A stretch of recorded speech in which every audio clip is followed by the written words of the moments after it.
Chapter 86 Hands-on and Confirmation in 1971. Looking around, Eisen didn't say a word, staring fixedly at the desolate scene in the outskirts, and then looked back at the vitality rising from the depths of the town. After taking a deep breath, Eisen made up his mind, and the power of time travel that had been silenced in his body was activated by his thoughts. Turning his gaze, Eisen's whole body was plunged into silence and darkness, and then within a moment, a bright light appeared before his eyes. On January 1st, 1971, the location was still behind Reggie's villa, and Eisen's figure appeared out of thin air. When the line of sight changes, you are already in another time and space. The cool wind blows slowly from the plains in the suburbs, bringing with it the familiar smell of soil. From a distance, the entire town of Altrincham, as if time went back in time, became dilapidated. Of course, it is not that exaggerated, but it is still a little different from the environment Eisen lived in when he was a child in the deepest memory. After all, there is a time difference of 20 years. At this moment, the town of Altrincham is indeed not as clean and tidy as it was later. As for the three-story villa in front of him, it was beyond Eisen's expectation, and it looked new as a whole. It's no wonder. You know, at this time Reggie Aaron and Iris Derry had been married for less than 3 years. Of course, the newly built villas are much newer than those 20 years later. It was an exceptionally peaceful morning. The sun had just risen but was blocked by a dark cloud that happened to pass by. Eisen, who was standing outside the villa, was lost in thought. Although Eisen has returned to 1971 at this moment, the purpose is to interfere with the Reggie family, but how to do it needs to be carefully thought out. You can't just kill Reggie and his wife directly. To Eisen, the couple, while hateful, were not lethal. As soon as the god's perspective is opened, the scene in the entire villa has been reflected in Eisen's mind. Reggie looked very tall and mighty when he was young, but his face looked rough. On the other side, Iris is teasing the child Barry, with a smile on his face from time to time. When he laughed, dimples suddenly appeared, and his beauty was revealed, which was quite amazing.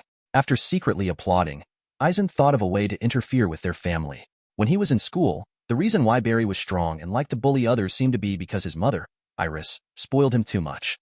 If some changes were made to her, wouldn't that make Barry's life a little bit harder for this brat in the future? While thinking about it, the corners of Eisen's mouth twitched slightly, and then he cast the forgetting curse on Iris. The forgetting spell sounds like it wants the other party to forget a certain memory. Of course, it is true to say that the forgetting curse does have such a function. But in fact, it also has a very important function, which is to modify and add memory. Casting a spell on Iris, Eisen didn't make her forget any memories, but it strengthened a lot of the idea of hoping for a child to become a dragon deep in her memory. After using magic to change Iris in this way, Eisen can basically predict the consequences. In the past, Eisen knew very well that Barry's grades in school can be said to be very average. But because of his parents, Barry didn't care, so he was able to bully others at school. But after all these actions, Eisen doesn't believe he'll be able to rest. With such a strict mother, Barry should not be so arrogant in the future.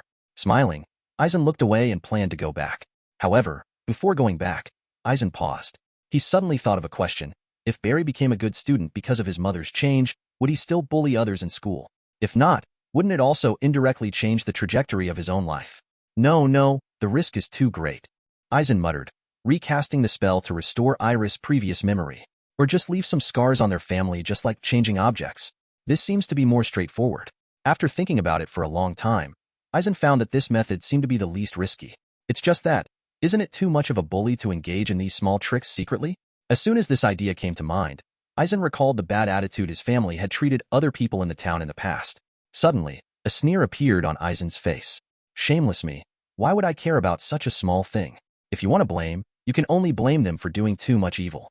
At the moment, Eisen cast a spell and cut 2 wounds on the backs of Reggie and Iris.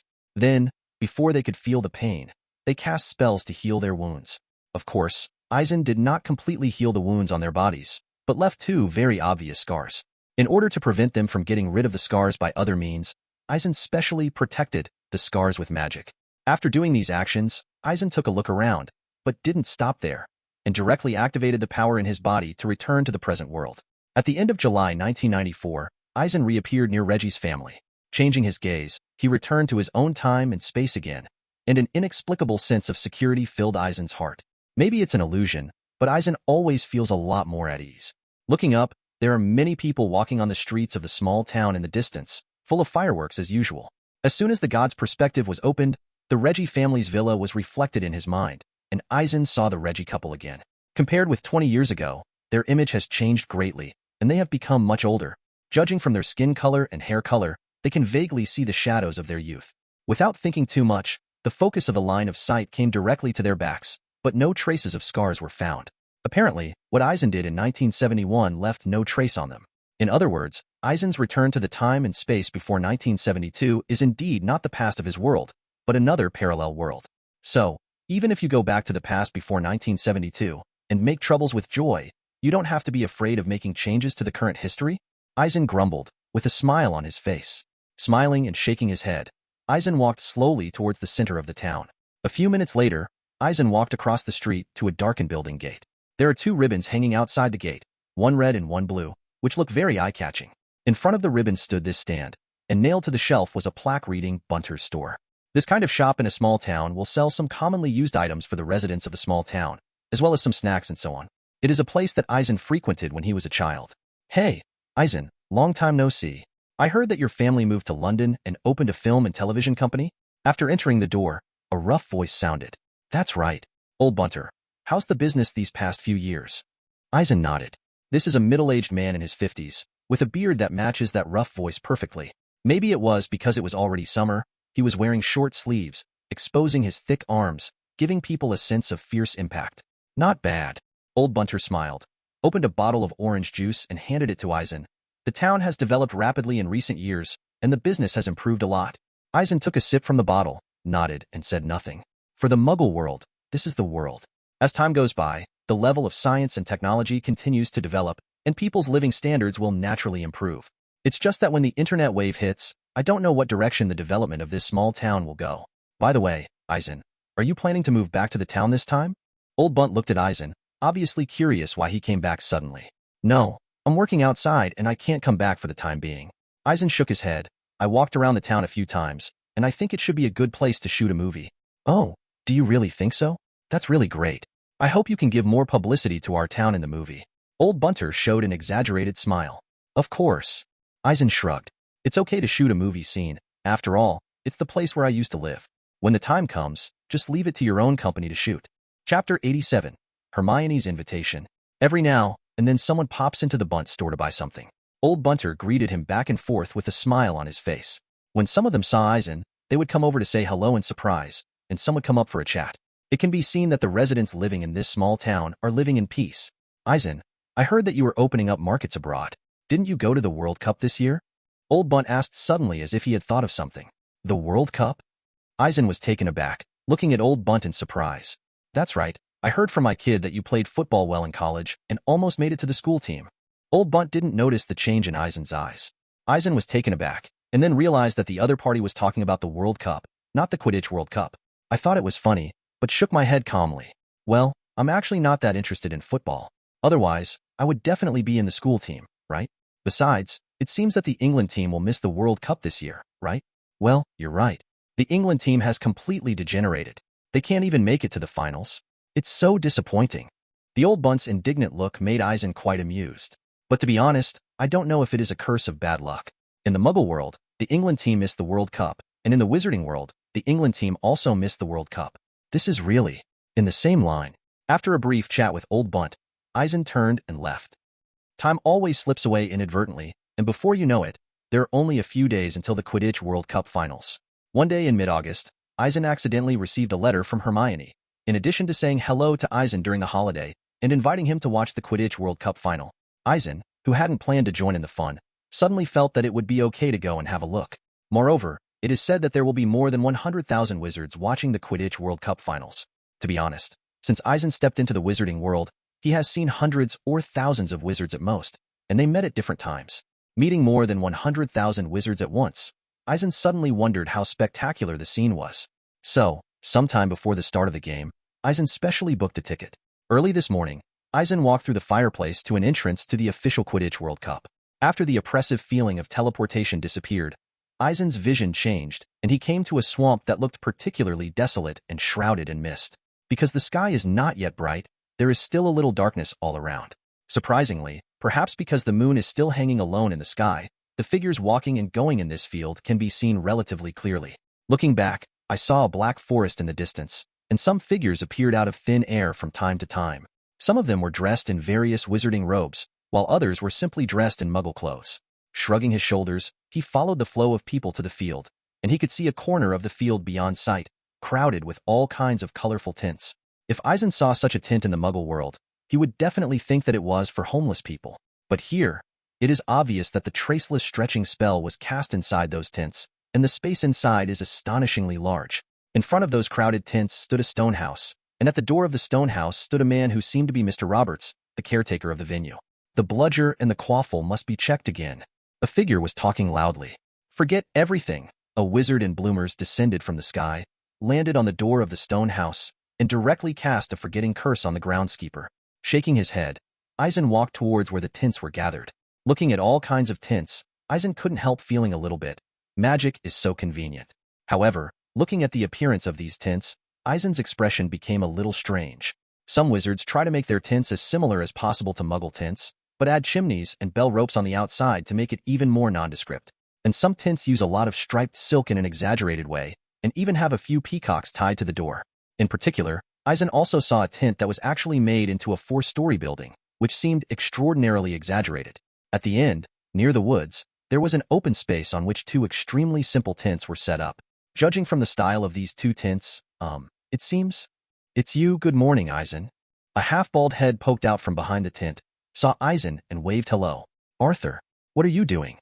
Turning to the other side of the tint, Eisen found Arthur Weiss squatting on the ground, gesturing with a matchbox in his hand. Well, it's nothing, it's just a bonfire. Arthur had a smile on his face. Of course, we didn't plan to use magic. I mean, since we're in Muggle territory, we have to use Muggle methods ourselves, right? As long as you like it. Eisen nodded calmly and said nothing. Time passed slowly, and under Eisen's watchful eyes, Arthur picked up a match and started a flame, which was blown out by the breeze in the field before he could send it under the firewood. After repeating this several times, Arthur's forehead was gradually covered with sweat. Eisen, who really couldn't see the past, silently cast the airflow that stabilized this space. Then, Arthur finally lit the bonfire. It finally worked. Arthur stood up with a big smile on his face. Muggles are so smart. I don't know how they know that this can ignite the flame. Professor Eisen, you are here? A voice sounded, and Eisen turned his head to look. Another tent was opened, and 2 little beauties came out of it, Hermione and Ginny. I haven't seen her for over a month, and Hermione has grown a lot taller again. The long brown and fluffy hair was tied behind his head, making him look extraordinarily youthful and energetic. Well, in a month's time, Hermione will be 15. Hermione and Ginny, good morning. Eisen smiled and nodded at the 2. Professor, did you just come here? Hermione said, looking around for something. Where's your tent? Yes, I just came over. Eisen said, looking at Hermione's cute look, raised his eyebrows and gave her a meaningful look. I don't need a tent, you forget. I'm dreaming you can sleep as long as you want. When Hermione thought of the days when Professor Eisen dragged her into the dream world for study and entertainment, she suddenly realized the color. After glancing at Eisen, his face turned red. Ron, Harry, can you get some water from the camp? After gathering the firewood, Arthur raised the tent and called into it. Here, Dad. Ron's voice came, and then he and Harry came out of the tent one after another. The 2 held a kettle and a saucepan in their hands respectively. Professor Eisen. Harry and Ron greeted Eisen in surprise. Eisen looked at them with a smile, and stepped forward to pat them on the shoulders. The 2 then walked through the tent to the other side of the camp. Then, the sun gradually rose, driving the fog to gradually dissipate. In front of Arthur and his 2 tents, many campers in the tents woke up. The whole venue suddenly became lively. Some wizards, like Arthur, want to light a bonfire outside their tent. Some wizards looked around secretly, and then quickly waved their wands to light the bonfire, while some wizards held the matches in a daze, as if they didn't believe it was useful. Some children came out of the tents and flew low around the tents on toy broomsticks. Others waved short wands as if about to cast a powerful spell. But before the child could do anything, he was pulled up by his parents and beaten. After a while, Harry and Ron came back slowly with the kettle and saucepan full of water. Why are you 2 so slow? Arthur took the kettle and saucepan from the 2 of them and set the saucepan over the campfire to burn. Meet some acquaintances, said Ron, with a look of joy on his face. Oliver Wood entered Puddlemere United after graduating from Hogwarts and became a substitute player, Harry said excitedly, seeming extremely interested in it. Chapter 88 The Top Box. Arthur started to boil water for cooking, and Eisen, who had nothing to do, was invited by Hermione to sit in the tent. Hermione, how was your vacation? In a room in the tent, Eisen and Hermione sat facing each other. It's okay, but it's terrible not being able to cast spells outside the school. Hermione muttered, glanced at Eisen, blushed, and lowered her head. Eisen's eyes flickered slightly. Underage wizards can't cast spells outside. Well, it's really bad. However, this regulation is largely to protect young wizards from causing some magical accidents. Of course I know this, Hermione pursed her lips. It's just that I want to make something and need magic.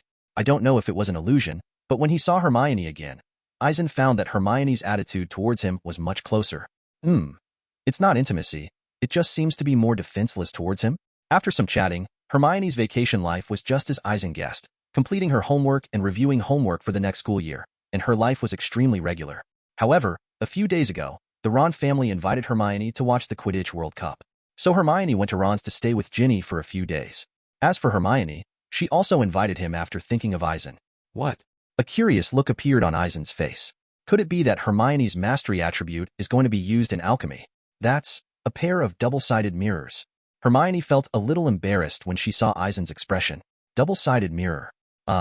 If I remember correctly, you can buy a double-sided mirror directly in Diagon Alley. The corners of Eisen's mouth curled up slightly. I know, but I want to make a two-way mirror myself and use it to communicate with the professor. Hermione looked at Eisen as she spoke, with a look of fascination in her eyes. Hearing such remarks, Eisen suddenly felt a little dumb, but for some reason, he felt flattered in his heart. Well, I am looking forward to your making a pair of double-sided mirrors, and I will definitely carry them with me when the time comes. After finishing speaking, he even stretched out his hand to rub Hermione's head, directly embarrassing Hermione, and directly covered her face with both hands. Half an hour later, after Arthur finished cooking, he greeted everyone. Harry, Ron, Fred, Percy, Bill and others gathered together to eat and drink. Fried eggs, boiled sausages, etc. Arthur prepares surprisingly rich food. Hermione and Ginny sat together, seeming to be talking about some little girl thing. From time to time, some Ministry of Magic officials passed by and greeted Arthur. Cuthbert M. O'Carriage, director of the Goblin Liaison Office, Gilbert Wimple, staff member of the Experimental Spells Committee, Bode and Crocker of the Department of Mysteries, etc. Under Arthur's introduction, Eisen got a rough idea of some people from the Ministry of Magic. However, is Crocker the one who studies time in depth? Eisen looked thoughtfully at the wizard with thinning hair. However, when encountering some Ministry of Magic officials, Eisen noticed that Percy Weiss always stood up and held out his hand. Especially for some higher-level officials, such as Barty Crouch, the director of the International Magical Cooperation Department, Percy would even bend down and bow. Well, Eisen thought it was right to be polite and respectful to his boss, but Percy's attitude seemed a little servile. Anyway, Eisen felt a little embarrassed looking at it. Professor Eisen, which team do you think will win? On the other side, Fred asked Eisen, munching on sausages. What's wrong? After concentrating his thoughts, Eisen found that everyone was looking at him. Fred and George just made a bet with Ludo Bagman that Ireland would win, but Victor Crumb of Bulgaria would catch the snitch. Ron yelled, "That's right, 37 galleons, 15 sickles, and 3 gnats have been crushed." Fred nodded and looked at Eisen.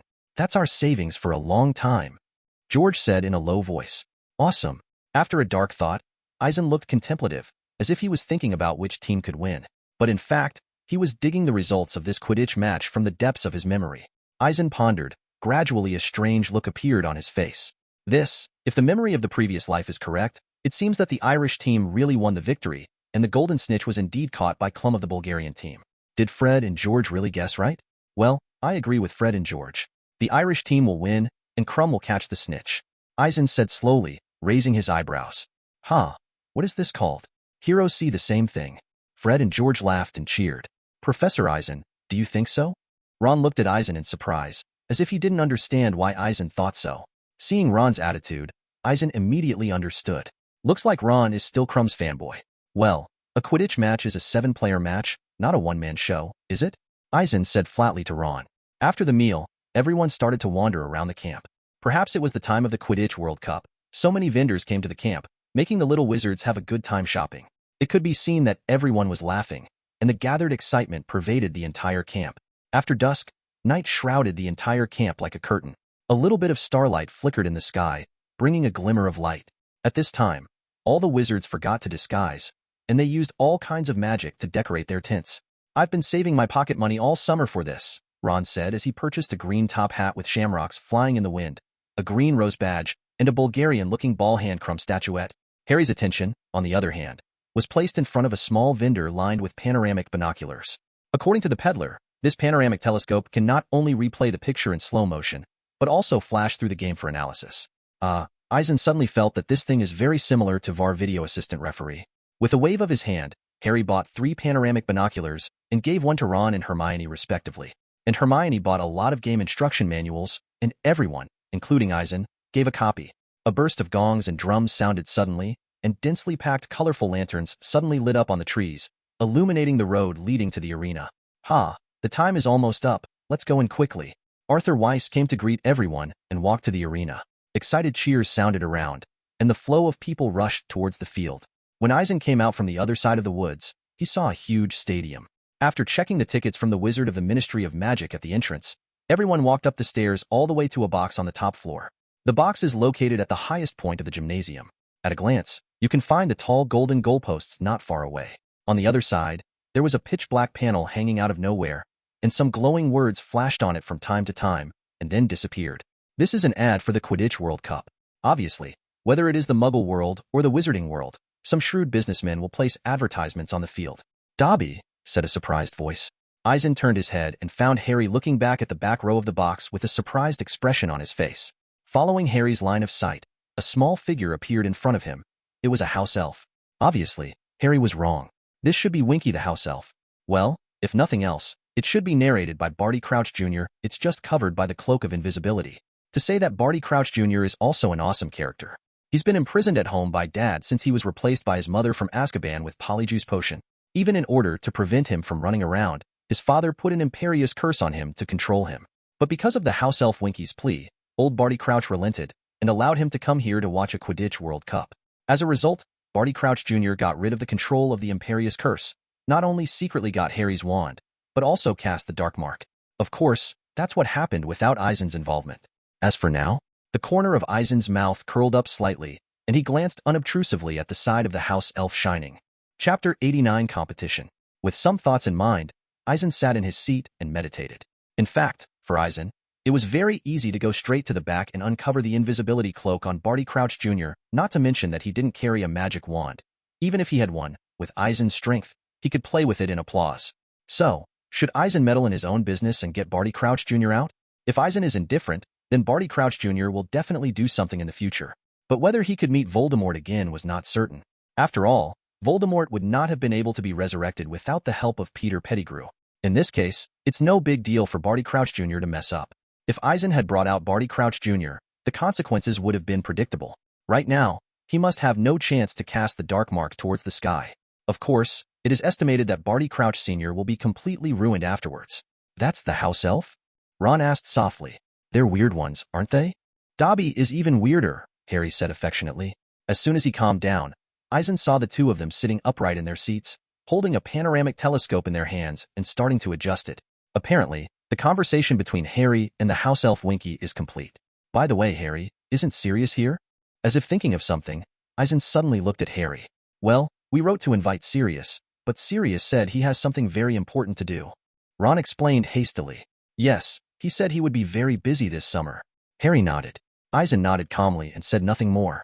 As for whether to expose Barty Crouch Jr., Eisen thinks it's better to wait until after the game. Time passed slowly, and in the next half an hour, wizards continued to enter this box one after another. Arthur West came to shake hands with some people constantly, while Percy stood up frequently to say hello to some people. It seemed that those were some officials from the Ministry of Magic, especially when Cornelius Fudge, Minister of Magic, walked into the box. Percy even bowed so much that his eyes fell to the ground. Behind Cornelius Fudge, followed by Obolonsk, Minister of Magic of Bulgaria. After seeing Harry Potter, Fudge seemed to have made an amazing discovery and couldn't wait to introduce it to Obolonsk. Just when Eisen thought everyone would stop and watch the game, Lucius Malfoy's family walked into the box. After Lucius stepped into the box from the stairs, he introduced his wife Narcissa to Minister of Magic Fudge and then pointed the finger at Arthur. For their family, the Weiss family was able to sit in the box on the top floor. It must have bought a lot of valuable things to make up enough money for the ticket. However, in front of the Minister of Magic, Lucius didn't dare to do something too presumptuous. He glanced at Arthur and the others sarcastically and walked towards his seat. There will be a performance by the team's mascot before the game, Professor Eisen. Hermione didn't seem to be affected by anything, but instead grabbed the game manual and said something to Eisen with great interest. "Well, that should be worth seeing." Eisen replied with a smile. Turning his gaze to the direction of the arena, it can be clearly seen that there are basically no problems with the preparations.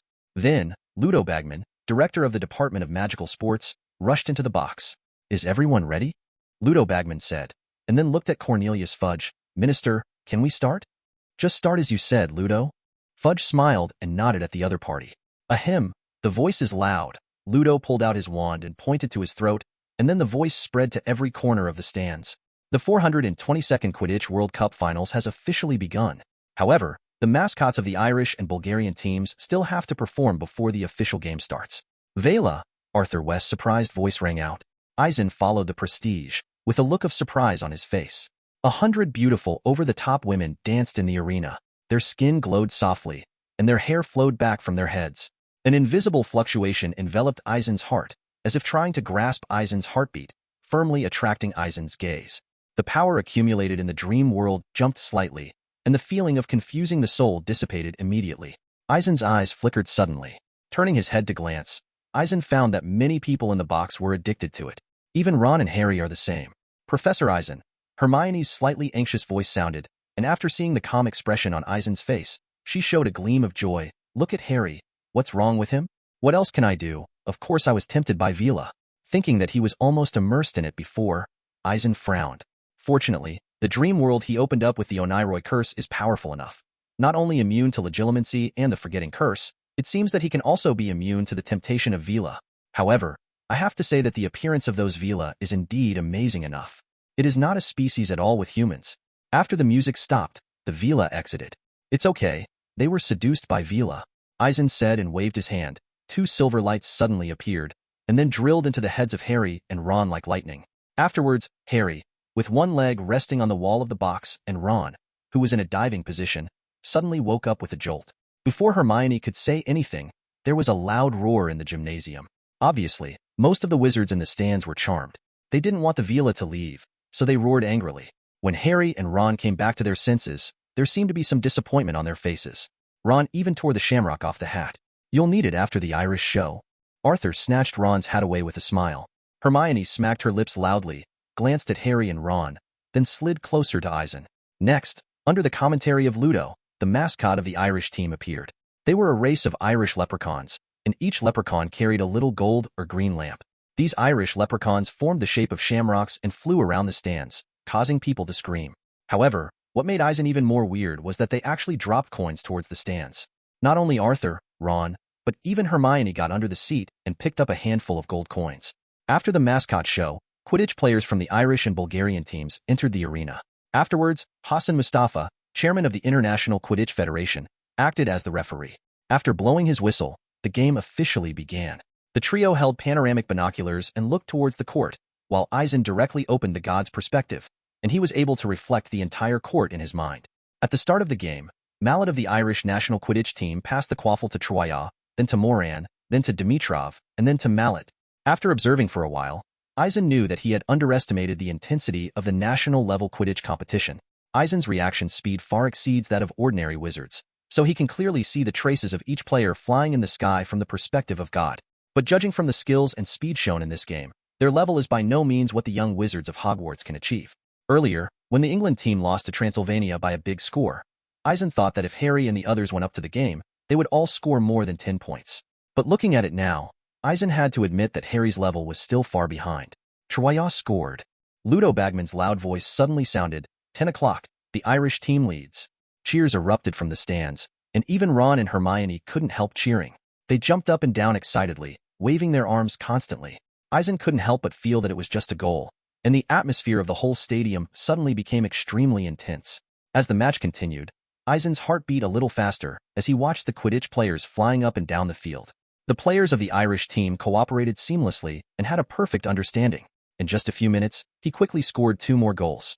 Looking at the crazy fans on the field, Eisen suddenly understood why Quidditch was so popular in the wizarding world. To be honest, in this atmosphere, personal emotions are really easy to be brought up. Chapter 90 Chaos. Players from both sides kept shuttling on the field, advancing towards each other's goal. When the Irish team scores a goal, the Irish leprechauns who watch the game from the sidelines will rise into the air to form a glittering shamrock. And when Bulgaria scored a goal, those sulking Vela laughed and danced. Bulgaria's Crumb is indeed a good seeker, but everyone in the Irish team is very good and they work together too well. So, after 15 minutes of fierce competition, the score gap between the two teams reached the level of 130 to 10. At this time, Eisen remembered the score between England and Transylvania, and suddenly understood what was going on. The gap between the champions and the runners-up is so big between the two sides in the final, so the gap between the England team and the Transylvania team is not difficult to understand. A few minutes passed, perhaps because the score was too high. The game suddenly became fierce. The Bulgarian team began to use some outrageous moves. Eisen couldn't help but widen his eyes when he saw the members of the two teams getting more and more angry. Bulgaria's batsman Volkanov and Volkov swung around with bats, seemingly trying to knock the opposing player off the field. The pitch spiraled out of control when Bulgaria's Dimitrov knocked Ireland's Moran nearly off the broom. On the court, the Irish team was awarded a penalty, but off the court, the Irish leprechauns and those Vila fought. Even those Ministry of Magic officials who came in couldn't separate them. For a while, the court was extremely chaotic. Eisen was stunned. This is the World Cup. Didn't he prepare strong and effective measures in advance?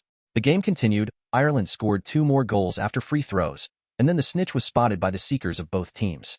After a swooping chase, Klum of the Bulgarian team successfully caught the snitch. However, unfortunately, although the Bulgarian team caught the golden snitch and ended the game, they still lost to the Irish team by 10 points. Why would he catch the snitch when the Irish were leading by 160? Ron jumped up and down on his seat. He's so stupid. He knows they'll never catch up. Harry cheered, throwing his hands up. Ireland's suitors are fantastic. Crumb obviously wants to end the match on his own terms, that's all? Well, aside from those on-court conflicts, it was a really good game. Eisen couldn't help clapping his hands and applauding several times. After the game, the Irish team continued to cheer, while the Bulgarian team had a gloomy face. The Ireland team mascot is flying again and throwing coins. On the other side, the Vila were all frowning and downcast. Ludo Bagman then had both the victorious Ireland and the losing Bulgaria in the top box. The Irish team is here to present awards, and the Bulgarian team is to encourage them. Before leaving the box, the two brothers Fred and George received the gold coins from the winning bet from Ludo Bagman. With Eisen's dedicated attention, he also noticed that Harry's wand had been groped out with a hand. Barty Crouch Jr.? Just as Eisen was about to do it, he remembered something deep in his memory and let him steal Harry's wand. If memory serves me right, he'll be casting the Dark Mark then. Thoughts turned in his mind, and the corners of Eisen's mouth curled up slightly. The flow of people gradually walked out from the stands and rushed towards the tents in the camp. As if the game hadn't ended yet, there were constant discussions about game analysis among the turbulent crowd. Gross singing echoed in the lantern-lit passage, and Eisen looked up to see the leprechauns dancing in the air, rattling and laughing. Back in front of the tent, everyone couldn't sleep for a while, and everyone sat around the campfire in a circle, still discussing the game. Especially Arthur and Charlie, they even got into a fight. Eisen sat on the sidelines and watched them argue with a smile, taking a sip of milk from time to time. Perhaps because they were too focused during the previous game, Hermione and Ginny beside them started to yawn. Boom! Ginny knocked over a cup of hot chocolate on the small table. Arthur stopped arguing with Charlie and started telling everyone to go to bed. Okay, go back to sleep. Eisen patted Hermione on the head. Hermione nodded with a yawn and slipped into the tent with Ginny. Hey, Eisen, would you like to come to our place? I have a spare room here. Seeing that the children had all entered the tent, Arthur waved to Eisen, who was sitting by the campfire. Oh no, I'll be outside for a while. Eisen shook his head with a smile, then continued in a lower voice. I might apparate to the leaky cauldron later.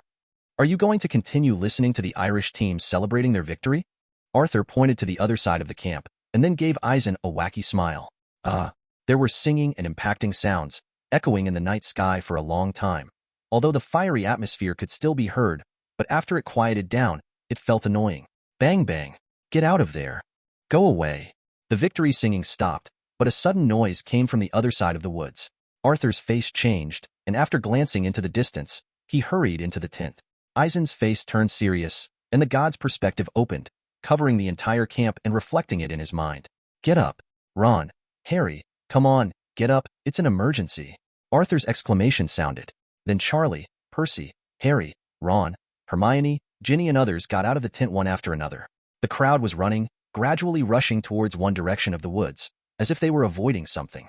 With a quick change of sight, Eisen noticed a group of wizards in hoods and masks, laughing wildly with wands in their hands, moving towards the woods. Under the manipulation of these wizards, the 4 struggling figures were distorted into weird shapes like marionettes. Harry, Hermione, Ginny and the others put on their coats over their pajamas, staring in astonishment at the commotion outside, feeling at a loss for a while. We're going to help keep order in the ministry, Arthur said to the children, rolling up his sleeves. You guys follow Eisen and don't run around. I'll come back to you when things are settled. After speaking, Arthur, Charlie, Bill and Percy ran towards the troubled place together. In addition to them, some officials of the Ministry of Magic also ran thinking about the group of wizards. Let's go. Follow me and don't run around. Eisen grabbed Hermione's hand, pulled her and beckoned everyone to follow. The colored lights leading to the gymnasium flickered on and then went out completely. In the aisle, some figures were staggering, and there were nervous and anxious voices echoing around, and the crying of some children was disturbing. Professor Eisen, did something happen? Harry, who was following behind Eisen, asked suddenly, his tone full of doubts. Well, some wizards are causing trouble. Several people came to the woods. Eisen paused by a tree. Stay closer to me. Don't run around. Fred and George, Harry and Ron, and Hermione and Ginny quickly stood beside Eisen, all looking towards the commotion in the camp, but they could see nothing. Oops, I can't believe it. I've lost my wand. Harry fumbled in his pocket, then let out a cry. Are you kidding me? Fred and George beamed at Harry, beaming a ball of light from their wands. Did it land in the tent? Ron took out his wand and let a beam of light shine further into the distance. Could it have fallen out of your pocket? Hermione looked at Harry in surprise. It's possible. Harry looked through his pockets with a question mark on his face, but found nothing. Rustle. A sound came from the nearby bushes, which immediately attracted the attention of several people. Bad wizards everywhere, she screamed. Winky is going to run. But her movements were very strange, as if she was running away, but she was caught by someone. Finally, he managed to get into the bushes on the other side of the path. Chapter 91. Surprise or surprise? What's the matter with her? Ron held his wand and looked in that direction in surprise. Why can't she run well? I guess she escaped without Master's permission. Harry showed a thoughtful expression. But don't you think? Hermione had an angry look on her face. The house elves are being treated very unfairly. They are total slaves. Boom. A roar sounded over there. Eisen watched all this from God's perspective. Those masked wizards were obviously a bunch of idle Death Eaters. Officials from the Ministry of Magic rushed there, waving their wands and casting spells of various colors, but they were blocked by the Death Eaters. They laughed unscrupulously, as if they wanted to treat the entire camp as their own carnival banquet. Eisen continued walking towards the other side of the forest with a group of young wizards. When he came to an open space, Eisen stopped in his tracks. Seeing this, Harry and the others also stopped. Okay, it's fine here for the time being. Just stay here and don't run around. Eisen nodded to several people. I can earn 100 bags of gold coins a year. I work in the Dangerous Creatures Disposal Committee, and I specialize in slaughtering fire dragons. A loud voice suddenly sounded from the other side of the open space, attracting the attention of the little wizards. Bah, you're not. Another voice said, you're washing dishes at the Leaky Cauldron and I specialize in hunting vampires, and I've killed more than 90. I'm going to be the youngest minister for magic ever, came the third wizard's voice. Pooh. Harry couldn't help but burst out laughing. Glancing at the group of wizards, Eisen had an odd smile on his face. What time is this, and a group of people are still bragging here, isn't it appropriate? Did I tell you that I invented a broomstick that can fly all the way to Mars? Ron suddenly yelled at the group. It made Fred and George stare at him with wide eyes, and then they all gave a thumbs up. Eisen shook his head slightly, then squinted his eyes and continued to pay attention to every move around him, thinking that it should start soon. Reappearance of the corpse. A spell sounded abruptly from not far behind Eisen and the others. A green light rose rapidly and turned into a huge skeleton, and then a big python came out of the skull's mouth, shining dazzling light in the night sky, inlaid in the dark night sky, like a new constellation.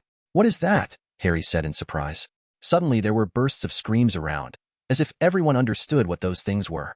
Professor Eisen. Hermione's tone was trembling. She reached out and grabbed Eisen's arm tightly, leaning her body close to her. Come close to me, don't worry. Eisen's eyes were serious, and the corners of his mouth slightly curled up when he saw those masked Death Eaters suddenly fleeing in a hurry.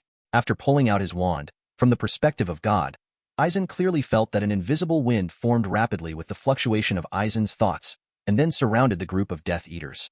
Silently, freezing curse and immobilizing curse were cast on those Death Eaters. Then, amidst the surging of the invisible wind, it swam close to the ground beside the group of Death Eaters, and then flew upwards with a roar. Immediately, the hoods and masks of those Death Eaters were blown away. I don't know if it was Eisen's illusion, but the scene fell silent for a moment. The officials of the Ministry of Magic, who were casting spells and attacking, were stunned for a moment when they saw the group of people who had stopped. Without hesitation, Eisen turned his gaze to this side quickly, and also caused an invisible wind to surge, blowing away the invisibility cloak worn by Barty Crouch Jr., exposing it to everyone's eyes, and then the freezing spell and the holding spell it landed on his body without a sound, and fixed him in place, unable to move.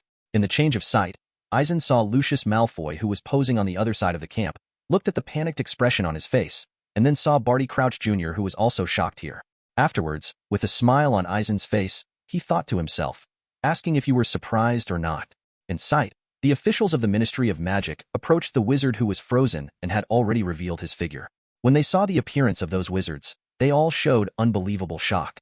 Cornelius Fudge, Barty Crouch Sr., Ludo Bagman, Arthur and others, they looked up and saw the dark mark in the sky, and then saw Lucius Malfoy, Dolphin Roar, Gagsun waiting for someone's figure. They were talking in shock. Eisen didn't hear it, but from their expressions, it could be seen how intense their shocking emotions were. Seeing this scene, Eisen couldn't help frowning, but Eisen didn't care about what happened to Lucius and the others. He just thought that the god's perspective was really convenient, and he could see everything within a 5-mile radius. But the thing is, not being able to hear anything is kind of inconvenient.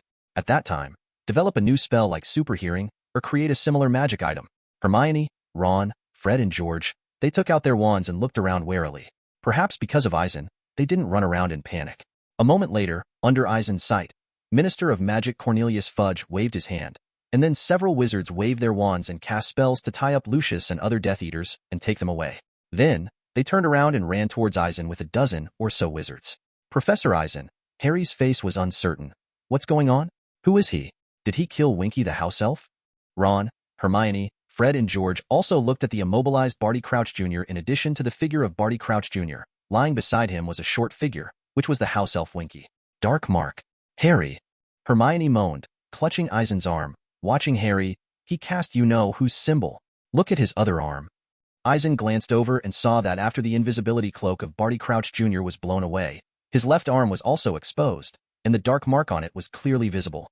Harry and Ron, Fred and George, the astonishment on their faces disappeared for a moment, and after looking at each other, they couldn't help but moved closer to Eisen. Puff, puff, puff. A dozen or 20 wizards descended from the sky and surrounded Eisen and others. At the same time, Fudge, Arthur, Ludo and others also surrounded him one after another. Stupidly, without any questioning intention, these wizards aimed at Eisen and others at the same time. A series of dazzling, burning red lights danced, intertwined and twisted in the air. Part of it was bounced into the dark night sky, and part of it hit Eisen's body. Eisen didn't make any moves. He knew enough about his body that he believed that these methods would not work on him. In fact, Eisen was right. The moment he hit himself faintly, he didn't touch the magic effect of the solidified armor on his body, and was blocked by Eisen's wizard robe. Looking down at the wizard's robe, the corners of Eisen's mouth curled up involuntarily. This purple wizard robe is covered with magical protections such as armor bodyguards and super armor bodyguards. From Eisen's point of view, obviously extremely satisfied. Stop. Arthur's voice whispered, that's Professor Eisen from Hogwarts and my son. Professor Eisen, Harry, Ron, Hermione, are you all right? Arthur's voice trembled, as if he was still alarmed by the previous commotion. Get out of the way, Arthur. Old Barty Crouch said coldly, and then surrounded him with Fudge, Ludo and others. Which of you did this? Crouch sternly scanned Harry, Ron and the others with sharp eyes, and finally set his sights on Eisen. From the way he looked, it seemed that Eisen did all of this. We didn't. Harry couldn't help but preemptively said it. We didn't do anything. Ron said angrily, why are you attacking us? Don't lie, sir. Crouch pointed his wand at Harry and Ron, and then pointed at Eisen. His eyeballs seemed to be exposed. You were found at the crime scene? Eisen looked at the old Barty Crouch's attitude, showing a half smile. Chapter 92. Be stupid, Crouch. Barty. Before Eisen opened his mouth to explain anything, a witch in a long woolen shirt whispered, they're still children, Batty. There's no way they would cast that mark. Ha, this gentleman is not a child, is he? Crouch's protruding eyes fixed on Eisen, and the wand in his hand seemed to attack at any time. Hey, that's impossible. He's a professor at Hogwarts. Arthur retorted anxiously. Barty, you're mistaken. I know him. Cornelius Fudge stepped forward and patted Crouch, then pointed to Eisen and said, that's the astronomy professor at Hogwarts, Eisen Turner. So, Mr. Professor, do you have anything to say? A wizard with a short brown beard and hawthorn stepped forward and said. Watching this scene, Eisen suddenly felt extremely ridiculous. Without mentioning any evidence, relying entirely on one's own feelings and intentions, it's no wonder that he can do the stupid thing of being put in prison without interrogation. This, Mr. Barty Crouch, I heard that when Sirius Black was captured, he was imprisoned in Azkaban without interrogation? Eisen said slowly, meaning he took a long look at each other. In front of Fudge, Minister of Magic, the scars were uncovered, and old Barty Crouch's face twisted directly. You! He pointed at Eisen with his wand, and there was already a hint of red light on it, as if he was going to shoot Eisen. Hey, Barty, calm down. We're all watching him. He can't run away. Fudge hurriedly stopped old Barty Crouch, but I don't know if it was Eisen's illusion.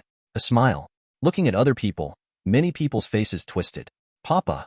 After rolling his eyes, Eisen applauded to attract everyone's attention, then pulled Hermione and others to let him go, and pointed to Barty Crouch Jr. who was immobilized by another bush not far away. Okay, we've seen who made the mark. Well, he also said a spell, and I think many people heard it. Well, that's really great. Let's see who he is. Amos Diggory said, and leaned over there, clutching his wand. The one who spoke was Cedric Diggory's father. It was the same wizard who asked Eisen what he had to say earlier. Hey, Amos, be careful. Several wizards hurriedly followed. A few seconds later, Amos and the wizards who followed shouted loudly, their voices full of disbelief. We got him. He was immobilized. Oh my God. It was him. Unbelievable. Who's that? Crouch shouted, then walked over. The rustling of fallen leaves, the snapping of branches, and the sound of creaking footsteps came at the same time. Amos and several wizards carried the figure to Fudge, Ludo, and others. When everyone saw the true face of the figure, they froze immediately. Oh my God. It's impossible. He's already been cast into Azkaban, the witch said, her voice trembling. The others did not speak. Cornelius Fudge, Ludo Bagman, Arthur Wesley, Amos Diggory, etc. The officials of the Ministry of Magic and other employees looked at old Barty Crouch. The scene fell silent for a while. Because the figure being carried over was his son Barty Crouch Jr., all the officials of the Ministry of Magic knew that Barty Crouch Jr. was a Death Eater, and Barty Crouch Jr. had long been personally declared guilty and imprisoned in Azkaban. However, now that Barty Crouch Jr. not only appeared in the Quidditch World Cup, but also launched the Dark Mark, everyone knows what this means. Ruin. Many people present had this word in their minds. Crouch stood motionless, as if frozen. The pair of fire-breathing eyes on his pale face fixedly stared at the figure on the ground. This no may possible, he said word for word. It's kind of embarrassing, but I have to say, Amos Diggory's voice was serious. Barty Crouch's son. I mean, why is he here? I don't know anything about it. Barty Crouch, old, moved his lips, and then he had to quibble. Laugh. Eisen smiled disdainfully, summoned the invisibility cloak worn by Barty Crouch Jr. with the flying charm, and handed it to Cornelius Fudge. Look, what's this?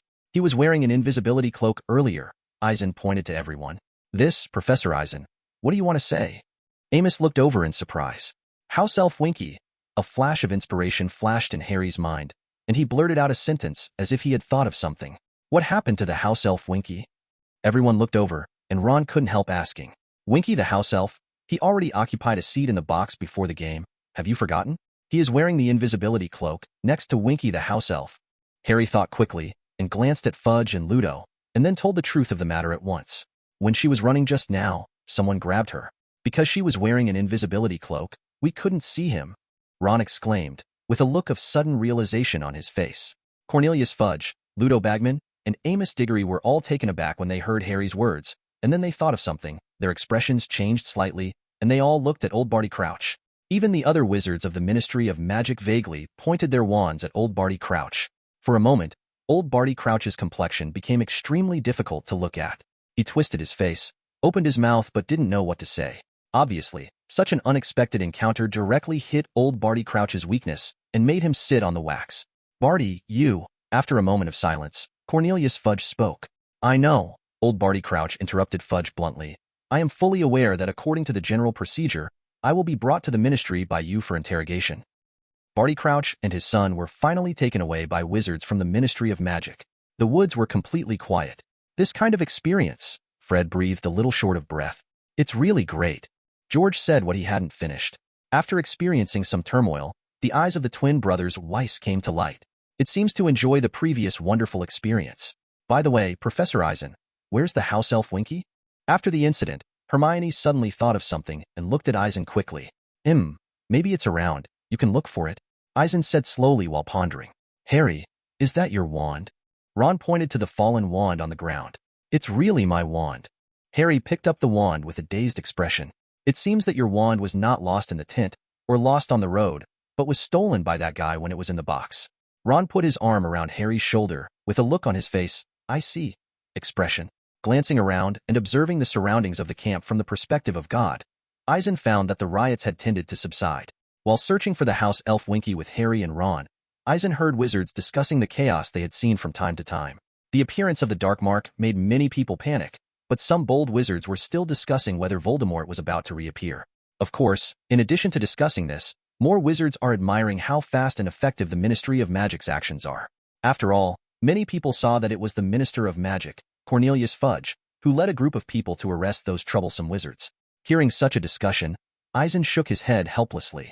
For some inadvertent actions, I didn't expect the credit to be on Fudge's head. It was really a mistake. I found it, Fred and George's voices sounded, and everyone walked over. Winky the house elf lay on the ground, seemingly stunned. Recover quickly, Hermione preempted a spell, bringing Winky back to consciousness quickly. Shining moved feebly. She opened those brown eyes like copper bells, then blinked vigorously, showing a dazed expression. She looked around and saw Eisen, then Fred and George, then Hermione and Harry. Chapter 93 afterwards. Winky, are you okay? Harry asked. Do you remember what happened? Winky don't know. The house elf Winky shrank back and answered in a low voice after seeing Harry's question. How could she? Ron curled his lips, remembering what Harry had said earlier. Master, where is Master? I'm going to find Master, Winky suddenly interrupted Ron, and immediately disappeared in front of everyone with a bang. Hermione looked at Winky the house elf, who had some sympathy in her eyes, but froze in place. Are you still here? Let's go to the tent. Arthur West came from the side, waving to Harry, Ron and others. Shrugging his shoulders, Eisen didn't say anything, and walked with the others towards the edge of the woods, towards the camp. When they reached the edge of the woods, a large group of wizards gathered there, their expressions still revealing a trace of fear. When they saw Arthur Weiss coming, they rushed up one after another as if they had found a breakthrough. What's going on over there? Who made that mark? Arthur, could it be, you know who? Of course it wasn't him, Arthur waved his hand impatiently. We don't know who it is, it should have apparat and left. Okay, everyone, please move, I'm going back to sleep. Looking at the wizards with different expressions in the crowd, Eisen couldn't help shaking his head. With such a large group of people, all of them are adult wizards, none of them could stop the slightest commotion, which is really outrageous. After passing through the crowd, several people came to Weiss' tent. Not far away, some tents had been destroyed and were smoking. Fortunately, Arthur and their 2 tents are intact. The group of people all got into a tent. Dad, what's the matter? Charlie's voice sounded. How are they? Don't worry, I brought them back safely, Arthur said, leading everyone inside and sitting at a small dining table. Bill's arm was wrapped in a sheet that was still dripping with blood.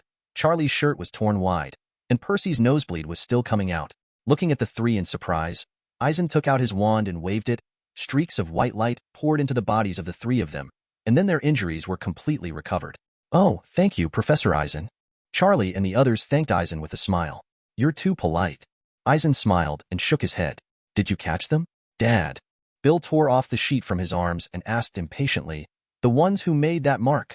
Well, yes, we found out that Barty Crouch Jr. had conjured the mark, Arthur said, still with a look of surprise on his face.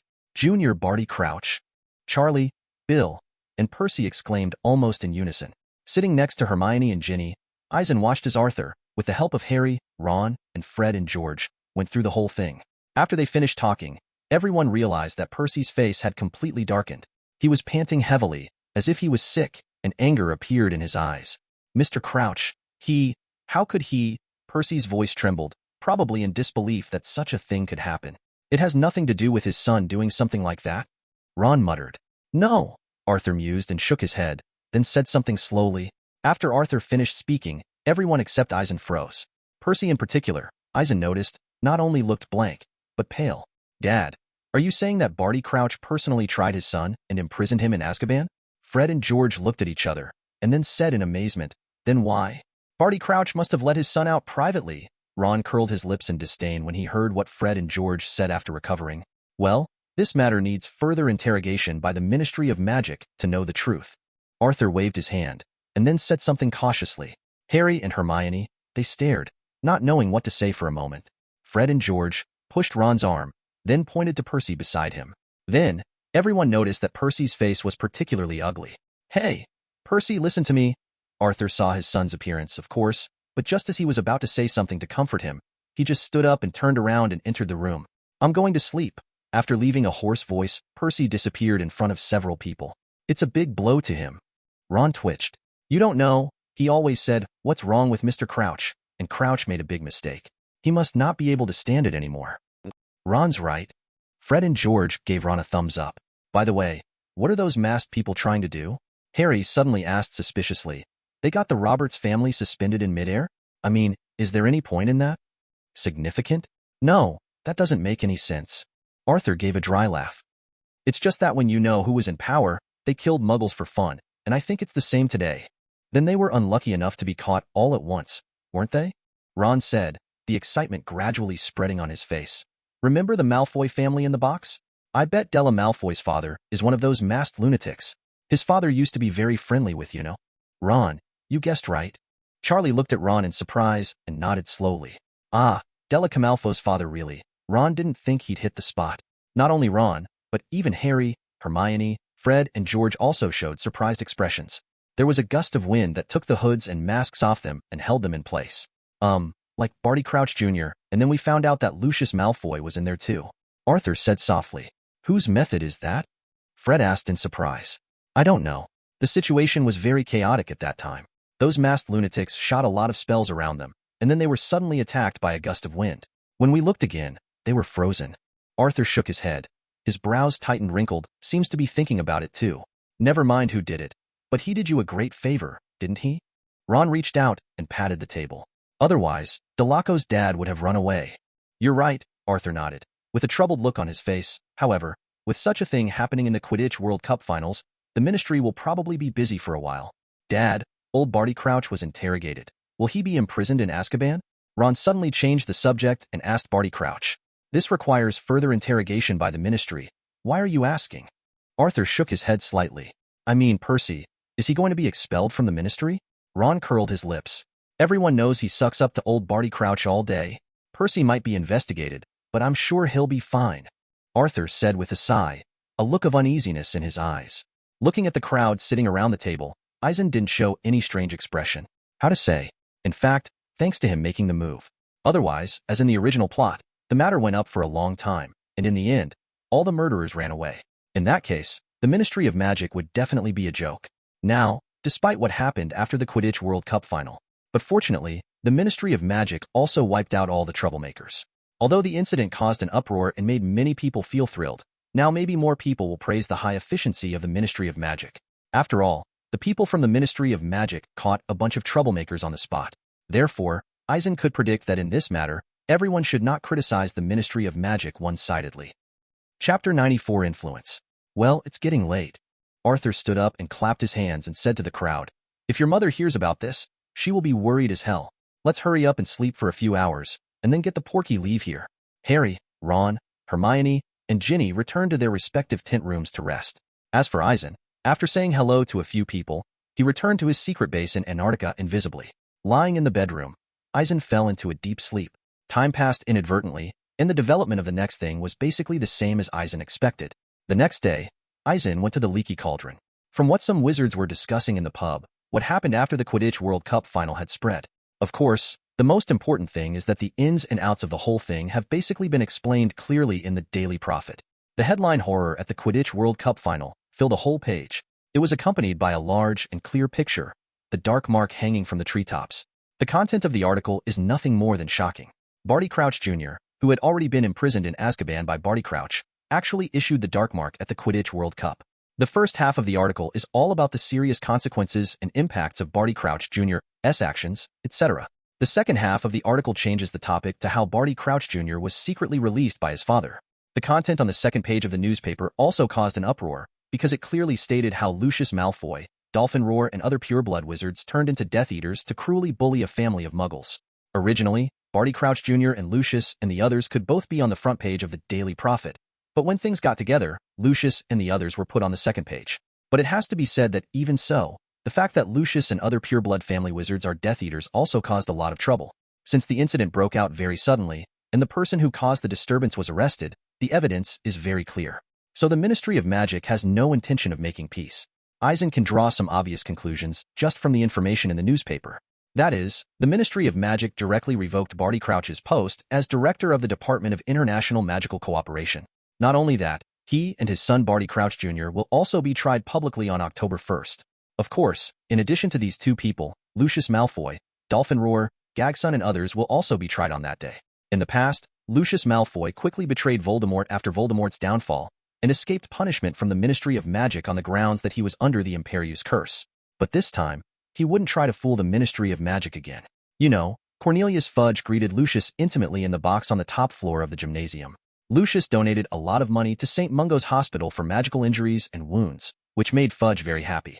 So when Lucius introduced his wife Narcissa and son Della to Fudge, Fudge was more than happy. But unexpectedly, when he turned his head, Lucius turned into a Death Eater and humiliated a family of Muggles in public. He would have even killed that Muggle family if he hadn't been caught by the Ministry of Magic. Well, yes, if he hadn't been caught and stopped by the Ministry of Magic.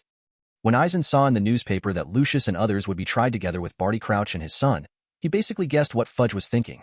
It is estimated that Fudge was also misunderstood by Lucius. If all the troublemakers hadn't been arrested, then the Ministry of Magic led by Fudge would probably be labeled as incompetent and disgraceful again. While sitting in the leaky cauldron, Eisen overheard the conversation of wizards coming and going. Things did not go as expected by Eisen, and a considerable part of it was talking about the mess between Barty Crouch and his son. Some people think that it was Barty Crouch Jr. who slipped away from Azkaban secretly and then cheated his father. But more people believe that it was Barty Crouch Sr. who secretly released his son after he was imprisoned in Azkaban.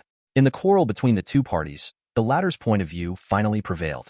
As for discussing that Lucius and other pureblood family wizards are Death Eaters, it is more ironic, because many wizards discuss it with a satirical posture. How to say, pureblood families don't seem to be very popular with the average wizarding public.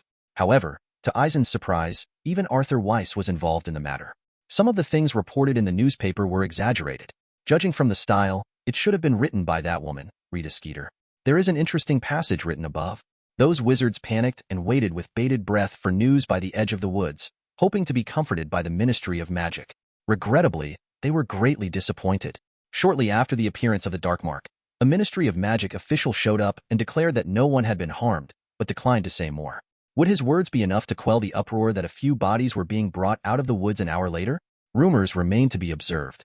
Obviously, the woman Rita Skeeter thought that the Roberts family, who had been humiliated by Lucius and others, had been completely killed. But in fact, after being treated by the Ministry of Magic, the Roberts family had cast the forgetting curse and forgotten everything. However, let alone, Rita Skeeter's exaggerated style has indeed attracted the attention of many people. Next, Arthur probably has to refute the rumors. Because Eisen only stayed in the leaky cauldron for 2 days, and saw many people sending howler letters to the Ministry of Magic. Obviously, people can't wait to know the truth of the matter. Eisen watched their actions from the perspective of God. In addition to these reasons, many wizards expressed concerns about the safety of the Quidditch World Cup. To be honest, Eisen understands this very well. The Quidditch World Cup, held every 4 years, after spending money to buy a ticket to watch the game live, encountered an unimaginable riot. In this way, the Ministry of Magic has naturally become the target of people venting. The night before Hogwarts school starts, Eisen arrives at, Wes arrives at the Wizards' Wheezes. Well, the name Fred and George just dropped this holiday season. At that time, Eisen rented a store to play Muggle World movies, but the plan was blocked. Later, he simply asked Arthur Weiss to open a magic trick shop, which was used to sell the works of Wesley's twin brothers. Perhaps because of Eisen's participation, Molly was more tolerant of Fred and George's doing nothing. Gradually over the past 2 years, the magic workshop has brought a lot of benefits to Wesley's family. Professor Eisen, who had just pushed the door in, heard Hermione's surprised voice. Looking up, he saw Hermione leaning against the window, closing a book of Standard Spells, Level 4, with a snap, and bouncing towards him. Smiling at Hermione, Eisen let her grab his arm and walk towards the store. In the shop, on one side of the shelf, Fred and George grabbed handfuls of candies from their pockets and placed them on top. Then, the two took out a piece of parchment and wrote and drew on it with a quill pen while muttering something. On the other side, Harry was still flipping through a copy of Broomstick Care Manual, while Ron was holding a copy of Daily Prophet in his hand. He didn't know what he saw, and he was grinning exaggeratedly. The Wesleys held a ledger in their hands and seemed to be calculating the income of the store. It can be seen that they are quite satisfied with the store opened in Diagon Alley. Well, Eisen, you came just in time, and the income is quite good. Seeing that it was Eisen who came in, Arthur handed the ledger to Eisen. For this, Eisen basically doesn't care much. With his current methods, it really couldn't be easier to get money. After a cursory look, he returned the ledger to Arthur. As for the revenue share, Eisen kept it. The Ministry of Magic must be very busy these days. Looking at the exhaustion on Arthur's face, Eisen understood. Fortunately, thanks to the Ministry of Magic catching those guys, The matter is basically dealt with now, Arthur said in a slightly relaxed tone. Eisen is aware of this. Over the past week, the Ministry of Magic must have been under a lot of pressure from public opinion. Fortunately, Barty Crouch and his son and Lucius Mellons are big enough to basically stop the public's mouth. Therefore, although the Ministry of Magic will be busy for a while, the pressure on Arthur and the others is not as great as imagined. Chapter 95. Before school starts. School will start tomorrow. Have you prepared all the things you want to buy? Eisen smiled, and then said to Hermione and Harry, "Of course. We have already prepared." Several people replied in unison. While talking, several people also showed the rings on their fingers and swiped them in front of Eisen. Apparently, everything they need is packed into the storage ring Eisen gave them. Rumble. A flash of lightning flashed across the dark night sky, and after illuminating the lamp post outside, a shadow passed through the window and fell into the shop. The drizzle fell from the sky, gradually forming a thick rain curtain. The sound of fine raindrops gathered and gradually became torrential. Those raindrops that were blown away by the breeze and turned into rain mist diffused on the glass of the window, imitating the scene outside.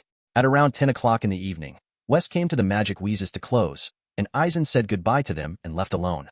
He didn't go back to his secret base, but came directly to Hogwarts. Arriving at the gate of Hogwarts Castle, after passing through the foyer and entering the Great Hall, Eisen discovered that Professor Dumbledore, Professor McGonagall, and others were all here. To Eisen's surprise, even Sirius Black was here. "Welcome back to Hogwarts, Professor Eisen." Dumbledore stood up and greeted Eisen. "Are you all here?" Eisen nodded with a smile and sat down next to Professor McGonagall. "Are you discussing what happened at the Quidditch World Cup?" "Well, everyone knows what happened at the Quidditch World Cup, and it was indeed shocking." Dumbledore glanced at Eisen and then said slowly, "But we're talking about reception work for the Triwizard Tournament." Looking around, Eisen found that Professor McGonagall, Professor Flitwick, Professor Snape, and others all had calm faces. Obviously, after a week of fermenting what happened at the Quidditch World Cup, their hearts have become calm. Triwizard Tournament? Eisen didn't show any abnormality on his face, but said indifferently, "Is that the very dangerous Triwizard Tournament that has been suspended for more than a century?" "Yes, the Triwizard Tournament will involve Hogwarts, Beauxbatons, and Durmstrang." Dumbledore nodded, and there seemed to be no other expression on his face. Eisen opened his mouth to ask Dumbledore why he was resuming a particularly dangerous event, but stopped. Forget it. Let the professors at Hogwarts do whatever they want. Anyway, it's not a big deal for Eisen. If it's the original plot, then there's nothing to say. It must be Barty Crouch Jr. pretending to be Mad-Eye Moody is doing something. But now, not only was Barty Crouch Jr. intervened and imprisoned in advance by Eisen, even the Professor of Defense against the Dark Arts, defeating the Black Arts, became Sirius Black. So, in the next year, Eisen seems to be able to lie flat. Do not. He's also developing a super hearing spell. In addition, the research on the sleeping spell cannot stop. Of course, the study of the Horcrux version without side effects has to continue. Roughly speaking, Eisen still has a lot to do. Mrs. Maxime of Beauxbatons and her students live in the carriage. I think it is very reasonable to arrange them on the edge of the Forbidden Forest, Professor McGonagall said, looking at Dumbledore. "Well, Professor Eisen, what do you think?" Dumbledore asked Eisen abruptly, nodding. Oh. Eisen froze for a moment, then nodded in agreement with Professor McGonagall's opinion. Professor McGonagall's suggestion is very appropriate. Arrange them on the edge of the Forbidden Forest, and let Hagrid entertain them when the time comes. Dumbledore glanced at Eisen in surprise, with a thoughtful look on his face. "People from Durmstrang will come by boat, so just arrange them in Black Lake." Professor McGonagall pursed his lips and continued. "So, that's the arrangement. Do you have any other opinions?" Dumbledore looked around, looking at Eisen, Snape, Sirius, and others. "However, this reception plan is really reasonable, so everyone, including Eisen, has no objections." Time passed little by little, and when it was close to 11 o'clock, the professors left one after another. "How is Buckbeak doing? He should have gotten used to it in your house." When there were only Eisen and Sirius Black left in the auditorium, Eisen said casually, "Fortunately, I think it already likes it there." Black said with a smile, "However, it feels a bit bad to cast a shrinking spell on it every 3 days. It doesn't like that?"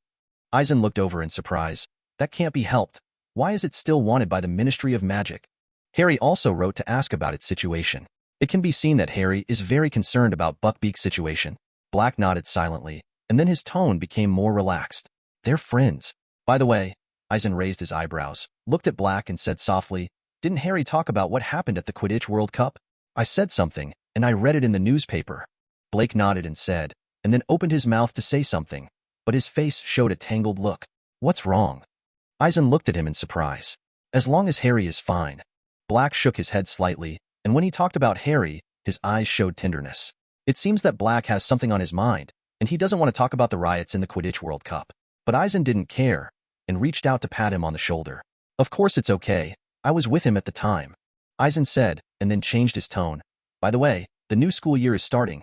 How is the class you prepared for defeating the dark arts going? I think it will give Harry and the others an unforgettable experience. As he said this, a smile appeared on Black's face. Well, as long as you are happy. Seeing the other party's attitude, Eisen could only think inwardly. After talking to Sirius Black for a while, Eisen also left. Sitting on a chair in the office, Eisen looked out the window, lost in thought. School was about to start, and Eisen knew that Harry had been taking advantage of the few days before school started to maintain his firebolt when Wes came to the Magic Wheezes to talk to the trio. Clearly, after watching a high-level match at the Quidditch World Cup, Harry couldn't wait for a high-level duel at school. Ron and Hermione both seemed to give Harry some encouragement. However, the start of the new school year is likely to disappoint him. Because of the Triwizard Tournament, the Quidditch competition will be cancelled throughout the year. TSK. Eisen thought it was quite funny when he thought that Harry would pull a dirty face. However, speaking of the Quidditch World Cup, Eisen suddenly thought that Victor Krum, who followed the Bulgarian team to compete for the Quidditch World Cup championship, seemed to be a student of the Durmstrang School of Magic. Good guy. Just talking about this, Eisen suddenly discovered that Krum is already a member of the Bulgarian Quidditch national team. In comparison, although Harry is also a Gryffindor seeker, he is still far from joining the national team. But Harry likes Quidditch so much. Why did he become an Auror of the Ministry of Magic after graduation? After thinking about it for a long time, Eisen could only attribute it to Harry's preference for the Auror profession. However, in the school year of the 4th grade, Voldemort did not come back to life, and Peter Pettigrew and Barty Crouch Jr., who made troubles, did not exist, so wouldn't the Triwizard Tournament be able to go on smoothly? Well, if no one made trouble, then Harry could only be a passerby like him and watch other warriors compete for the Goblet of Fire. This also means that if there is no accident, the trio will have no chance to cause trouble during this period. So, Cedric Diggory, Fleur Delacour, and Victor Krum, who will win in the end? After thinking for a long time, Eisen shook his head. Because if the plot develops normally, it is hard for Eisen to say who will win the final victory. After all three have their strengths and weaknesses. So who can win in the end depends on how the plot develops. Chapter 96, Dumbledore's Assignment. Early the next morning, while Eisen was savoring Hogwarts food in the auditorium, Dumbledore suddenly called him to his office. This makes Eisen weird. Because the reception of teachers and students of Bosbatten School of Magic and Durmstrang School of Magic is basically arranged by Professor McGonagall. And what kind of process to arrange according to, in fact, it has already been planned. So, is there something wrong with Dumbledore suddenly looking for him? In the principal's office, Eisen voiced his doubts. Eisen, I need you to go to King's Cross Station and come here with the students on the Hogwarts Express. Dumbledore arranged without haste. You mean that I board the train at platform 9 3/4 with the students and escort them to Hogwarts? Eisen looked at Dumbledore in surprise. This should not be necessary.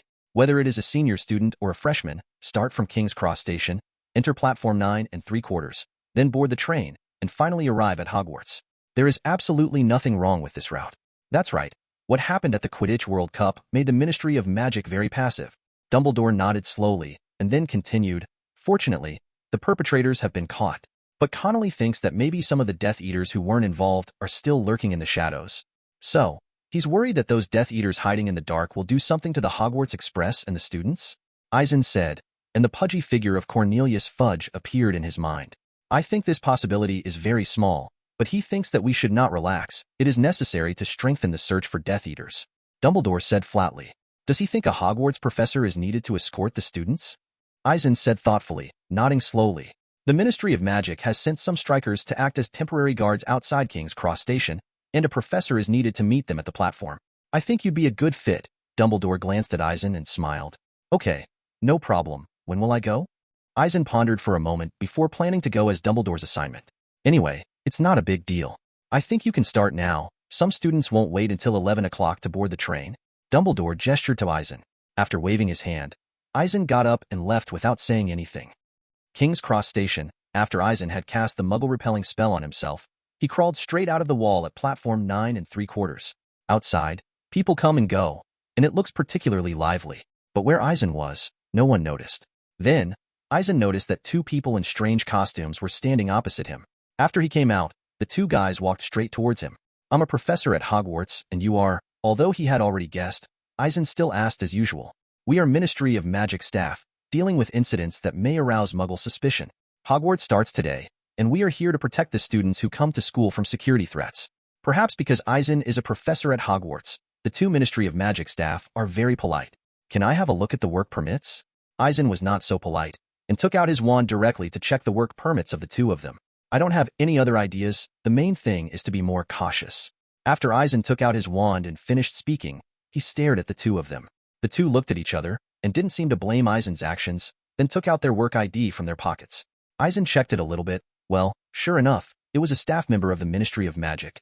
You guys do your work here, and I'll pick up the students over there. Eisen returned the work ID to them, and pointed to the wall behind him. Okay, Professor. I don't know if it was Eisen's illusion, but I always feel that they are a little too polite. Eisen nodded and didn't speak. After the god's perspective was turned on, no abnormality was found, and then the normal perspective was restored.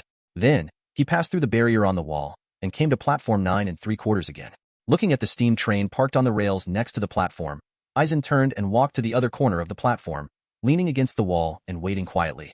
Time passed slowly, and between 9 o'clock and 10 o'clock, the newly enrolled young wizards, accompanied by their parents, walked through the barrier to the platform, and then boarded the train that was parked next to them. It's almost time for the departure, Mom. Hurry back. A little wizard who seemed to be a new student showed an impatient look on his face, and it seemed that he couldn't wait to experience the journey to Hogwarts alone. Don't lie to me. The car doesn't start until 11 o'clock. Obviously, the little wizard's lie was a little too clumsy. However, after some conversation, the little wizard boarded the train alone as he wished, and after he waved, his mother turned and left through the barrier of platform 9 3/4.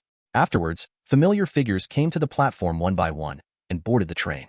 For example, Dean Thomas, Seamus Finnegan, Lavender Braun, Parvati Patil, Justin Finrilly, Hannah Abbott, and many more. Surprisingly, they did not come alone, but were sent by their parents. Then, though, Eisen understood why. It was simply because the Ministry of Magic sent some employees to guard King's Cross Station. Those parents also understood that although the Death Eaters who caused trouble at the Quidditch World Cup were caught, there were not many Death Eaters hiding in secret. Therefore, sending children to school is a matter of course. A figure kept appearing, slowly filling up the carriages on the train. When it was nearly 11 o'clock, the figures of Fred and George first appeared on the platform. Fred, George, are you here? When the time was almost up, Eisen stood up from the other corner and walked out, waving to them. Professor Eisen, why are you here? The two looked at Eisen in surprise. Escort you to Hogwarts safely, Eisen said casually, but Fred and George suddenly realized. Apparently, the Ministry of Magic staff guarding on the other side let them see what was going on. Before continuing, figures of Harry, Ron, Ginny, Hermione, and others appeared one after another. Immediately afterwards, the Arthurs also appeared on the platform. Ha, Professor Eisen. Molly greeted in surprise, and then waved to the children. Okay, with Professor Eisen watching, we are very relieved, children. Follow him to the train. Eisen, please. Arthur smiled at Eisen. You're too polite. Dumbledore asked me to come here just to escort them, Eisen said with a smile as he twitched the corner of his mouth. Professor Dumbledore? Was it something that happened at the Quidditch World Cup? Harry couldn't help but uttered. I saw Ministry of Magic staff over there. Harry was wearing jeans and a sweater, and the others were dressed casually, not looking too formal. It should be planned to change back to school robes on the Hogwarts Express train. Yes, although I don't think you will be in any danger, everyone thinks it's better to be cautious. Eisen shrugged. Okay, I have something to do in the department. I have to go first. Children, I wish you all the best this semester. Arthur waved his hand and said, disapparating and leaving without thinking about anything else. Eisen boarded the train first, followed by Harry and others. At the beginning of the new semester, many owls will follow them to Hogwarts because there are many new students who will be enrolled. Therefore, on the whole train, the hooting of owls was very noisy. After entering a carriage of the train, everyone picked out their seats and sat down. Near the innermost window, Hermione sat to one side, followed by Eisen, and Fred and George huddled together outside. Opposite Hermione was Ginny, and then Ginny sat next to Ron, and Harry sat across from Fred. Hiss! At 11 o'clock, the engine piston sounded, and the train started to move slowly. Chapter 1. The train is running. After the train started slowly, the sky outside suddenly changed. Unconsciously, dark clouds enveloped the sky, and then dense raindrops fell, and when they hit the glass of the window, they made a crackling sound. After the raindrops soaked the glass, the scenery outside the window was blurred, but everyone was in good spirits. Ginny, when we were on the road earlier, why did Charlie say that he would see everyone soon? Fred asked suddenly as if he had remembered something. Yes, Bill also said that we will have a very interesting year. George put his arms around Fred's shoulders, wondering what happened. Ginny sure doesn't know. Ron curled his lips. Charlie, Bill, and Percy. I'm sure Mom and Dad know something too, but they're trying to keep it from us. Professor Eisen, do you know what's going to happen? Hermione asked suddenly, pushing Eisen's arm. Then, everyone turned their attention to Eisen. Oh, did they tell you anything? Eisen looked at Hermione, then at Fred and George, Ron and Ginny. Afterwards, Fred, George, and Ron chattered together. After listening, Eisen suddenly woke up. What happened was nothing more than Hogwarts canceling the Quidditch competition this school year and holding the Triwizard Tournament. It's just that, whether it's the Wesleys or Charlie and Bill, they're all just slurring their words in front of Fred, George, and Ron. Seeing such a strange reaction from the family members made Fred, George, and Ron very interested in what was going to happen. Yes, I know a little bit, but, Eisen said, seeing the expectant look of the crowd, his tone suddenly changed. I think Professor Dumbledore will definitely tell you. Don't worry, you will probably know tonight. Hermione's face swelled, and she looked out the window as if she didn't want to talk to Eisen anymore. The others were stunned for a moment, but did not continue to ask questions, and fell silent for a while. Goo goo. With a slightly harsh voice, Ron pulled out a purple-patterned dress robe from the suitcase and covered it over the owl cage. Is that your dress? Eisen looked at the slightly voluptuous dress and looked at Ron in surprise. I don't know what the school thinks. Why students are required to wear gowns? Ron blushed, and his tone was quite annoyed. Maybe the school will let us all have a dance at the opening dinner, Fred said with a smile. That's right, everyone will envy you then. George agreed, as if he wanted to see Ron dance in public in that dress. Can you be quiet? A voice suddenly came from a distance, quieting the cubicle where Eisen was. Hush, Hermione pointed in the direction of the next compartment, then whispered, It's Malfoy and the others. Ha, Malfoy is going to be miserable. Speaking of Malfoy, Ron was out of breath and his face was no longer red. His father was caught by the Ministry of Magic and is about to be judged. Look at him in the future. Will the school still be so arrogant? His father should have been arrested a long time ago. Harry suddenly expressed his opinion. I heard that his father said that he escaped punishment from the Ministry of Magic by taking the Imperius Curse. Of course, no one likes their family. Fred and George nodded in agreement. We're not afraid of Malfoy. Before the holiday, Hermione slapped Malfoy. Ron curled his lips. Hearing Ron's sudden mention of this, Hermione stole a glance at Eisen, and then flushed a little. That's right, if Ron and I hadn't stopped him, Malfoy would have been admitted to the school hospital a long time ago. Harry agreed solemnly. However, Malfoy is like a fly. It's too annoying. Of course, as if everyone should put up with him, it's really bad. They should go to the Durmstrang School of Witchcraft and Wizardry. Mentioning Malfoy, several people seemed to have something in common. The topic was so that even Hermione couldn't help but start talking. Durmstrang School of Witchcraft and Wizardry? Harry looked at Hermione in surprise. Well, it's a magic school with a bad reputation. Hermione showed a disgusted expression on her face. According to the European Evaluation of Magical Education, this school attaches great importance to the dark arts. I think I've heard of it. Where is it? Which country? Ron frowned, his voice a little queasy. Nobody knows where. Hermione raised her eyebrows and looked at Ron with a strange look. Why doesn't anyone know where it is? Harry asked in surprise. It is hidden by magic, like Hogwarts, although it is a big castle, but it has been cast with the Muggle banishment spell and other spells, so from the perspective of Muggles, it is a ruin. Durmster same goes for Lang's School of Witchcraft and Wizardry. Hermione shrugged. Harry, do you think Malfoy's father will be imprisoned in Azkaban? Ron looked at Harry with a hint of expectation on his face. I don't know, but I think it's very likely. Harry said calmly, you know, they made a big fuss at the Quidditch World Cup, and the papers have been talking about it these days thing. If Minister of Magic Fudge wants to quell public opinion, he will never let Lucius and the others go easily. Fred on the side vowed. That's right, even Barty Crouch will be tried. Maybe he will be imprisoned in Azkaban. George echoed with a smile. Hey, Harry, Malfoy must not be so arrogant in school this year, and then we must give him a good lesson in the Quidditch match. Ron said enthusiastically. Without his father's support, I think Malfoy might quit the Slytherin Quidditch team. A possibility suddenly occurred to Harry. It seems to be possible. Ron's face froze, revealing a tangled expression. Seems to be regretting not being able to hit Malfoy. By the way, how is Percy? I haven't seen him for several days. Ginny, who was quiet at the side, suddenly said, you know, Barty Crouch made a big mistake and may be about to fall. Fred shrugged his shoulders. Percy is Barty Crouch's man, and it is estimated that he will also be involved, investigated by the Ministry of Magic. Maybe Percy is under investigation by the Ministry of Magic these days, and he may be assigned to work as a maintenance worker for the Ministry of Magic's toilet network, George said, with a schadenfreude smile on his face. If this is the case, it would be terrible. Percy's favorite book when he was in school was How Prefects Gain Power. If an official fan, like him, is really arranged by the Ministry of Magic to work at the bottom, I don't know if I'll be pissed off. The smile on Ron's face gradually spread as he spoke. That's not certain, Eisen said suddenly to attract everyone's attention. Maybe Percy will fall for Minister of Magic Fudge. Fred and George were taken aback for a moment, and after looking at each other for a while, they seemed to have thought of something, showing unbelievable expressions. Could Percy still replace Barty Crouch? Then, this sentence blurted out from Fred's mouth. Impossible! Ron's face flickered with shock. Percy has just entered the Ministry of Magic, and he will have to wait several years before he wants to be promoted. Who knows? We'll find out after a while. Fred and George nodded, then shook their heads and spread their hands. Seeing everyone talking, Eisen smiled and said nothing. After the god's perspective is opened, you can see the whole train and watch its every move. Even though the chances of the train being attacked by Death Eaters were low, Eisen had to pay a little more attention to it.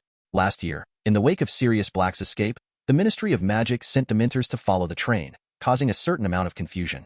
It is reasonable to strengthen some defensive work this year. The train kept going north, and the rain was getting heavier and harder. Even though it was still broad daylight, the interior of the car gradually became dark and dull due to the dark clouds and the windows covered by water vapor. After the lanterns were lit, the light inside the train shone brightly. At noon, Harry bought a lot of snacks and cakes from the food cart, and then shared them with everyone. After that, Neville, Seamus, and other acquaintances came to visit them one after another. As Eisen expected, the group of people got together to talk about what happened at the Quidditch World Cup. They excitedly discussed the tactics and skills of the Irish and Bulgarian teams in the Quidditch World Cup. Again, a lot of energy went into that riot. When talking about Malfoy's father, Lucius, almost all showed gloating expressions. Seeing this scene, Eisen didn't know what to say. It can only be said that Malfoy is used to being arrogant in school, and it is true that he is extremely unpopular. However, the confrontation between Gryffindor and Slytherin did not seem to be a day or two. Thinking of this, Eisen suddenly felt strange. Why would Hogwarts allow this form of opposition to exist? Chapter 2: The Atmosphere is Brewing. Thinking of every detail of the students in various branches of Hogwarts, Eisen couldn't help but fell into deep thought. To say that the confrontation between Gryffindor and Slytherin is because the differences between the founders Slytherin and Gryffindor have continued until now, Eisen thinks it should be unreasonable. After all, Slytherin and the other three founders were at odds. However, the differences are only differences in ideas, and it does not mean that the relationship between them will go directly from differences to confrontation. In other words, when the founders are still there, they can control their respective ideas. But after the founder is gone, the so-called differences of ideas have gradually evolved into a limitation of the inherent impression of later generations. It's as if people's impression of Slytherin College is that it is rich in dark wizards. Now that it is known that Slytherin is rich in dark wizards, the young wizards who enter other colleges of Hogwarts naturally put it on the opposite side of themselves. Thinking of this, Eisen showed a thoughtful look. Hey Fred, George, come here. A boy from Hufflepuff happily barged into the compartment of the car and dragged Fred and George away. Eisen noticed that it was a man named Cadwallader, who seemed to have basically no sense of existence. The Weasley twin brothers followed each other and left the carriage with a smile. Last year, the Weasley twins barely passed the OWLS exam, and this year they can basically play for a whole year again. Year after year, new students enter Hogwarts. Likewise, graduates leave Hogwarts every year. For example, Percy Weiss, Oliver Wood, and so on. However, students who graduate every year have their own career plans. Some entered the Ministry of Magic, some became professional Quidditch players, some became professors, some wrote books by themselves, etc. It happened that there were no high-end professions. For example, a similar position as a scientist in the Muggle world. The reason for saying this is mainly because Eisen feels that wizards living in the wizarding world seem to be particularly comfortable. Aside from dark wizards like Voldemort messing around, there are not many people who go deep into the essence of magic, reveal the truth of the world, and so on. It may not be accurate to say this, but whether it is Nicholas May or Dumbledore, such masters, what they do is very confusing. Well, Nicole May is considered a formidable figure, who can refine the Philosopher's Stone to make himself immortal. But it seems that since he refined the Philosopher's Stone, he doesn't seem to have any conspicuous achievements. As for Dumbledore, he was indeed strong enough, but had he achieved anything? Discovered 12 uses of dragon blood?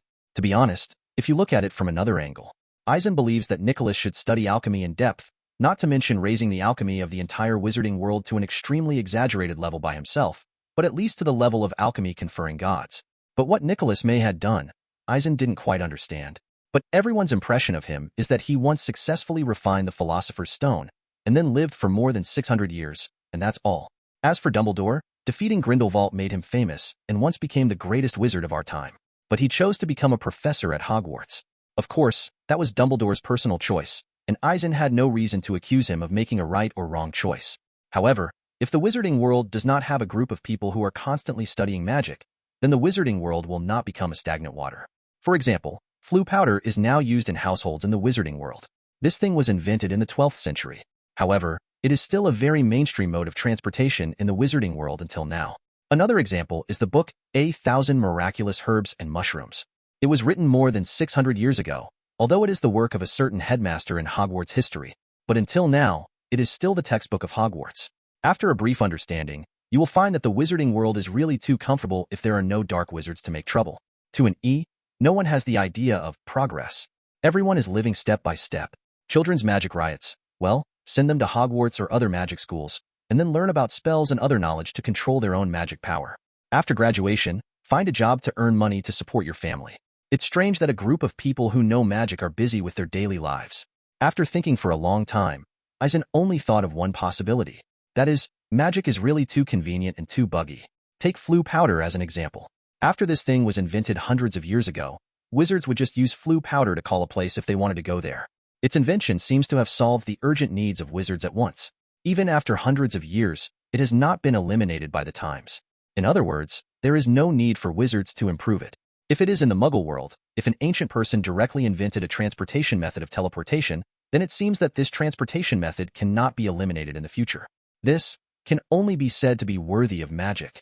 A little dumbfounded, Eisen shook his head and didn't intend to think about it. Born as a Muggle, he has previous thinking and has a natural advantage in magic exploration. But there may also be some limitations in terms of perspective when thinking about other issues in the entire wizarding world. Professor Eisen, is there a question? Hermione, who was at the side, couldn't help but wondered when she saw Eisen shaking her head suddenly. Oh, no, thinking about some past events. Seeing that Harry had also looked over, Eisen said calmly, by the way, where did Ron go?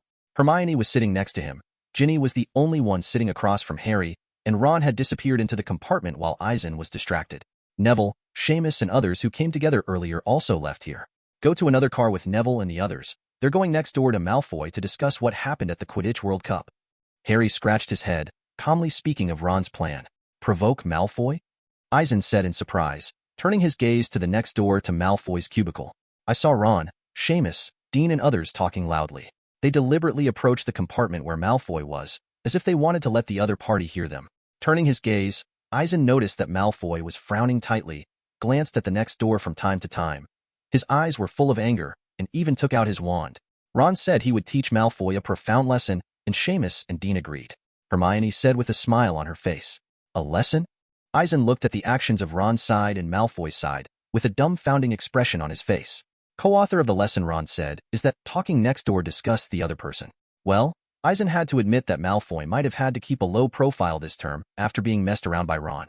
After all, Malfoy dared to make trouble in school before because of his father's backing. But his father had an accident, so he no longer had the confidence to be arrogant. Even, Eisen suspected that the reason why Ron disgusted the other party so much was because he wanted to anger the other party and then defeat the other party in a fair manner. After all, since Harry swept the Slytherin Quidditch team, Ron should have had a rough assessment of his own strength. Ron was still arguing with the others, and he looked flushed, as if he was really debating whether Crumb should catch the snitch when he was 160 points behind. But the way he slapped the carriage hard from time to time made Eisen feel emotional, and Ron became a lot more cunning. Perhaps he couldn't bear it anymore. Eisen noticed that Malfoy tapped his wand on the ears of himself and his little friends Crabbe and Goyle, muttering something, and then leaned on the seat and frowned. This is, close your ears and listen? Then Ron miscalculated. However, Malfoy's choice is actually the most correct. Because it's not just Ron and Seamus and others discussing how his dad tortured a Muggle family at the Quidditch World Cup. Basically, all the little wizards are discussing it. Therefore, it is a conscious choice to cast a spell on yourself so that you can't hear any sound. After all, the atmosphere brewing in the whole train was indeed not very friendly to him. Fortunately, when he was at Hogwarts, Malfoy was just arrogant and annoying, and he didn't really bully anyone. Otherwise, at this time, it's not that everyone doesn't want to talk to him, but wants to smash him. Chapter 3 Back to School. Malfoy is quite annoying, Harry said, with a trace of annoyance showing on his face. If one had to pick one of the most hated people at Hogwarts, Harry would definitely put Malfoy in the top 2. That's right, everyone doesn't like him. Hermione nodded, with contempt and disdain on her face. Speaking of which, Hermione even slapped Malfoy. Well, it seems that Malfoy is definitely among the best in the eyes of the trio. Bang! The door of the compartment was opened, and 2 figures walked in smiling. What did you guys do? Harry couldn't help asking, seeing the two people's giggles. Someone got Cedric's vacation homework and wants us to work together. Fred spoke first, looked at Eisen as he spoke, and winked at Harry. Division of labor. Harry stared wide-eyed, looking back and forth at Fred and George several times. He said it would be done before the train got to the school. George sighed suddenly. But what he doesn't know is, Fred continued, picking up George's words, we've already done our vacation homework. George had a smug expression on his face. That's right. We are gifted students who have passed the OWL's exam. Fred winked and said in an exaggerated tone. Wesley's twin brothers suddenly laughed. Seeing their gestures, including Eisen, everyone in the seat couldn't help but roll their eyes. Speaking of the twins' results, if they hadn't worked hard before the exam, Eisen was sure that they would never have passed the ordinary wizarding level exam. After all, their talent has always been in mischief. Also, willing to spend a lot of time on mischief. Hermione turned her attention back to Standard Spells Level 4, and Eisen saw that she was learning the part of the flying charm. Bang! Thunder and lightning flashed outside the car window, and the rain was getting heavier. Although Hogwarts has several days of heavy rain every year, today's heavy rain still makes them a little worried. Eisen didn't pay much attention to this. The sky was getting dark, and when the speed of the Hogwarts Express slowed down, Harry, Hermione, and the others put on their school robes and prepared to get off. A lot of people were noisy and crowded towards the station, and Eisen was the last one. After all the little wizards got off the train, Eisen walked off the train slowly. In the pouring rain, all the little wizards basically kept their heads down. The raindrops were urgent and violent, and they gathered and fell on them, as if they were splashed directly on them. But Eisen was unaware of this, because even if he didn't use any magic means, the downpour didn't affect him in the slightest. After all, magic effects such as waterproof and fireproof are solidified on Eisen. Hello, Hagrid, Harry yelled suddenly, walking ahead. Hello, Harry, came Hagrid's gruff voice. Apparently, as usual, Hagrid still had to send the newly enrolled first-year wizards across the Black Lake to school by boat. Oh, I can't believe they're going to be ferrying across the lake in this weather. Hermione shuddered and flinched. Eisen stopped at the station and watched the little wizards board the boat and go away one by one, while the other students took the carriages parked outside the station and set off along the path. Within the range covered by God's perspective, when no one noticed this side, Eisen came directly to the entrance of the castle in a flash. When entering the foyer, Eisen realized that Peeves had caused a little commotion. Peeves, get off me! Professor McGonagall roared loudly, as if Peeves had done something outrageous. I didn't do anything, they were already wet anyway, right? Then, what's the point of being a little wet? Peeves smiled exaggeratedly and dropped a water bomb at the same time. Several fifth-grade girls rushed into the auditorium screaming. Even the trio of the saviors were almost affected, and they all glared at Peeves. Peeves. Eisen smiled watching this scene, and suddenly thought that Peeves is also good at pranks. So Fred, George, and Peeves have a lot in common. Peeves, I'm going to call the headmaster. I warn you, Professor McGonagall yelled. Peeves stuck out his tongue, and after exploding a few water bombs in the air, Quack hit aside with a strange smile. Professor McGonagall, good evening. Eisen stepped forward to greet her. Good evening, Professor Eisen. Your task is completed, and everyone is waiting for you inside. Professor McGonagall nodded solemnly. After entering the auditorium, Eisen found that the new semester banquet has not changed much from usual except for extra decorations. The same splendor, the same many candles suspended in the air. The two sides of the 4 long tables were gradually filled with chattering students. After walking straight to the professor's chair and sitting down, Eisen greeted Dumbledore, Hagrid, and others. That's serious? Fred's surprised voice sounded. Afterwards, many young wizards looked at Sirius Black on the professor's seat in surprise. Harry, Ron, and Hermione, although they had known from Eisen that Black would come to Hogwarts as a professor, were quite surprised to see that he was actually sitting on the professor's seat at this moment. Quite a few people were chattering and looking at Sirius Black. Obviously, most of the students were very surprised that he could appear in the professor's seat. Turning his head to look, Black was sitting beside Professor Flitwick with a serious face. When Eisen looked over, the other party also smiled and nodded to him. Compared with the past, Black looks a lot more formal at the moment. It can be seen that he still attaches great importance to his position as a professor at Hogwarts. The little wizard sitting at the 4 long tables was initially surprised that Black could appear in the professor's seat. Then, their attention turned to the first-year students who stood aside and followed Professor McGonagall. All of them seemed to be going to the battlefield, showing all kinds of frightened expressions. Obviously, this is a tradition of bad taste handed down from Hogwarts. Glancing at the stern faces of the professors around him, Eisen cooperated to straighten his face. The reason for this is probably because the professors at Hogwarts already have a wealth of experience, and those new students are not very easy to manage. If they frighten them with a straight face, the educational effect may be better. The sorting ceremony has not changed much from previous years. The serious professor watched from above, surrounded by rows of enthusiastic and polite senior students. Witnessed by everyone, the little wizards put on the sorting hat anxiously, and were then sorted into various colleges by the sorting hat. Looking at these little wizards who were assigned to their respective colleges, Eisen couldn't help squinting his eyes. If there were any problems, Eisen really felt that there were some things worth thinking about by the professors at Hogwarts. For example, the problem of preschool education for little wizards before they are 11 years old. If you think about it carefully, it really is. Because of the education before entering Hogwarts, the little wizards are very different. Just like Hermione and Harry, those born or raised in Muggle families will go to elementary school in Muggle society. Obviously, after they entered Hogwarts, due to their different thinking, their academic performance usually improved very quickly. As for other wizarding families, like the Weasley family, the education methods are outrageous. Usually completed their initial education directly in their own family.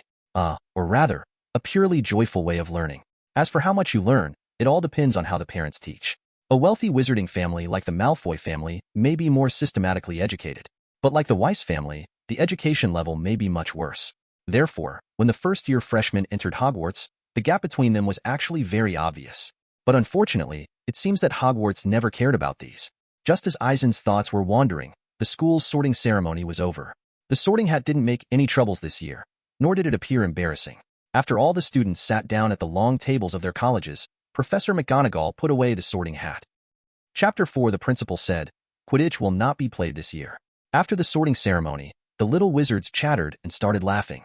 Many people were discussing what happened at the Quidditch World Cup, and some were discussing Sirius' upcoming appointment as Hogwarts professor. Of course, unlike other colleges, at the long table at Slytherin College, everyone seemed to be owed a large amount of galleons, and there was basically not much laughter. Think about it too. Although Voldemort has been down for many years, but some Death Eaters who escaped punishment, their children are not deprived of the eligibility for school. However, some people's family members were arrested, and some people became distraught. In this regard, many students from other colleges let out bursts of ridicule. No way, this is the power of feud. The vacation is over. To be honest, I'm still very sad.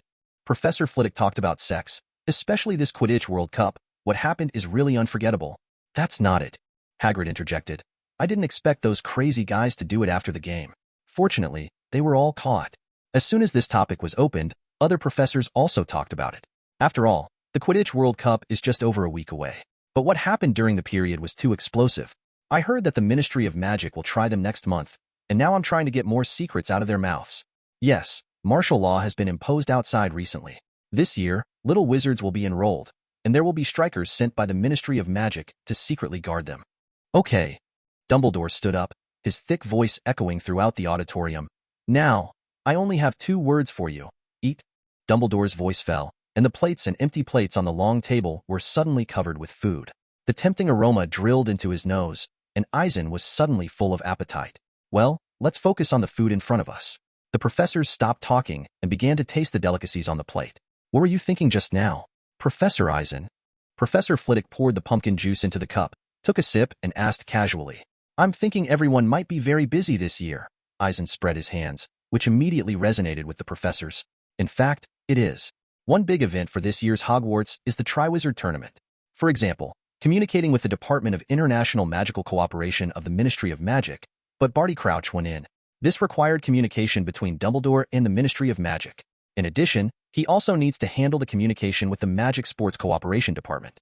As for communicating with the other 2 schools, I think Professor McGonagall will make arrangements.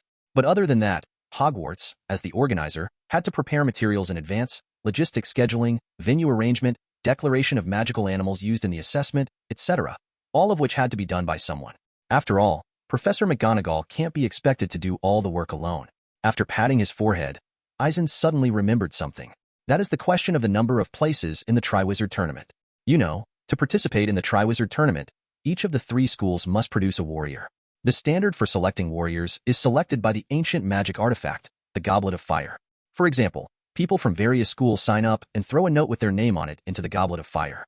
Then the Goblet of Fire selects one person from each school to participate in the competition according to its own set of selection criteria. But the problem is, it's not that fair in itself. Cedric Diggory, Fleur Delacour, and Victor Crumb were chosen in the original book as normal. But it picked Harry Potter, which meant it was vulnerable to magic. How to say? Eisen thought for a long time, and could only think that no one had ever thought about it, that someone would actually do something to the Goblet of Fire. Professor Eisen is right, but don't worry too much. The Ministry of Magic will send some staff to help, It's okay, but we can arrange some excellent students to help. The professors expressed their opinions while enjoying the delicious food. Look, how happy are the professors talking. At the Gryffindor dining table, the twin brothers West came, picked up a spoon and tapped the dishes, as if they were about to play a wonderful piece of music. While waving their arms, they chatted with their friends. Sirius Black sits on it, and I'm sure he'll be teaching us defense against the dark arts. That's for sure. Professor Lupin left us last term, and now there's a vacancy in defense against the dark arts, no? Listening to the speculations of the friends, the trio did not correct their statements. Anyway, if nothing unexpected happened next, Dumbledore would announce it too. Harry, did Sirius tell you what he's going to teach? Ron stuffed his mouth with mashed potatoes and looked at Harry with a wince.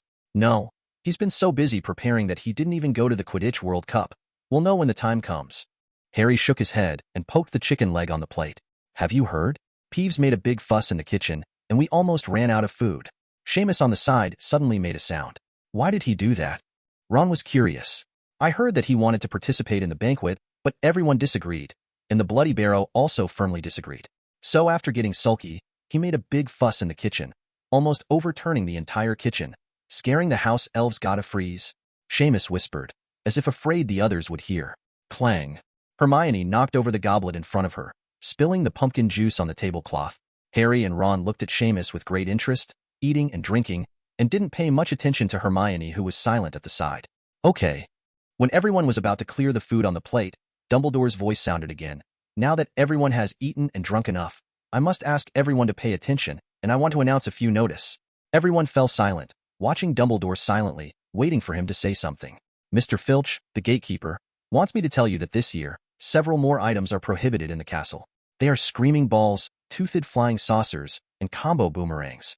After the words fell, many wizards showed dejected expressions. Especially Fred and George looked at Dumbledore sadly as if they were in pain. The corners of Dumbledore's mouth twitched slightly, and he continued, in addition, I want to remind everyone again that students are not allowed to enter the Forbidden Forest. In Hogsmeade Village, students under the 3rd grade are not allowed to visit. This notice is a school tradition, so everyone didn't have much reaction. Also, I am honored to introduce our new teacher, Sirius Black. Dumbledore paused, and then continued, he will be in charge of a new course at Hogwarts. Defeat the professor of the Dark Arts class. As for the original defense against the Dark Arts class, it will be vacant. Sirius Black stood up and nodded to all the little wizards, then sat down slowly. But apart from the trio of saviors and the new first-year wizard, everyone else was in an uproar. There's a new course in school about defeating magic? It's unbelievable. Has defense against the dark arts been disbanded? Probably, but Dumbledore was talking about vacating. Then the content of the OWLS exam and the S exam will be changed? Maybe the content of learning will not change much. The little wizards were chatting and discussing, looking at Dumbledore in surprise, and then at Sirius Black sitting on the professor's chair. However, no matter what, the little wizards still applauded to show their welcome to Sirius Black. The applause from Gryffindor, especially from Harry and the others, was particularly loud. It could be seen that they were genuinely happy for Black to be the professor of defeating the dark arts. Eisen watched the scene with a smile, feeling nothing unexpected.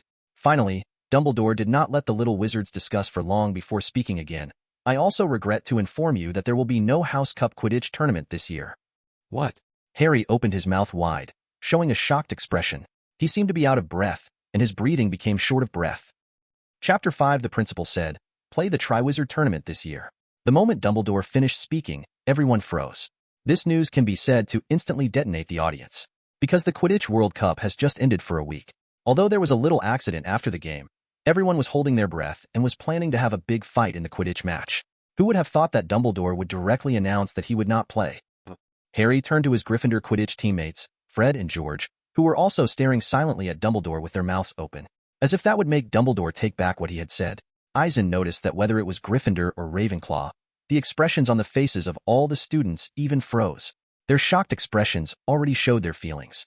In fact, Eisen could basically understand the reactions of the little wizards, because there are indeed too few means of entertainment in the wizarding world. It is rare that the entire wizarding world, whether it is an adult wizard or a minor wizard, likes the sport of Quidditch. As a result, Hogwarts also cancelled it. In this case, how will the little wizards persist in this school year? It can't be, Ron couldn't help shouting. Why is this happening? I took good care of my rocket crossbow during the holidays. Harry seemed to have regained his composure, and when he remembered that the fire crossbow he had cared for during the holidays was no longer useful, he looked sad. For a moment, The discussion of the little wizards seemed to be roaring, trying to overturn the entire auditorium. Well, I have to say, Dumbledore opened his hand and made a pressing motion. The reason why Quidditch isn't played this year is because a big event will start in October and continue throughout the school year. This activity took up a lot of teachers' energy and time, but I'm sure you'll all have a lot of fun doing it. Let me tell you that this event has not been held for more than a century, and I am very honored to tell you that the very exciting event of the Triwizard Tournament will be held at Hogwarts this year. You're kidding. Fred Weiss yelled loudly. Ha, I'm not joking, Mr. Weasley, Dumbledore said with a smile. But since you mentioned joking, I have heard a very funny joke about. Seeing Dumbledore so interested, Professor McGonagall had to clear his throat loudly. Fred, George, the Triwizard Tournament is something very interesting that Bill, Charlie, and Mom and Dad said? Ron seemed to remember something, and looked at the two of them in a hurried voice. Charlie said he would see us soon. So they were talking about the Triwizard Tournament? George had a look of surprise on his face. Afterwards, several people looked at each other in blank dismay. Professor Eisen said that Dumbledore will tell us. Probably this is it. Hermione nodded. The expression on her face was not so disappointed. Oh, it's inappropriate to say this now. Reminded by Professor McGonagall, Dumbledore twirled his beard with a little embarrassment, and then continued with a smile. The Triwizard Tournament, by the way, some of you may not know, what the hell is going on with this game. So, those who know the situation, please forgive my slightly long-winded explanation, and I will allow their minds to wander for a while. As Dumbledore spoke, his tone paused slightly, and seeing that he had nothing to say, he nodded in satisfaction. Despite Dumbledore's words, Eisen noticed that most of the students were quite aware of it. Except for students like Hermione, Harry, etc. who grew up in Muggle families, other students actually knew what the Triwizard Tournament was all about. In fact, it makes sense. After all, no matter how casual the family education in the wizarding world is, it will not ignore the honorary event of the Triwizard Tournament. The Triwizard Tournament started more than 700 years ago, and it was held by the three largest magic schools in Europe. Besides Hogwarts, there is also Beauxbatons and Durmstrang. For all the students at that time, this event was the best battlefield for glory. It has a long history and has been held every 5 years for 600 years. However, the Triwizard Tournament was interrupted a century ago because of too many deaths.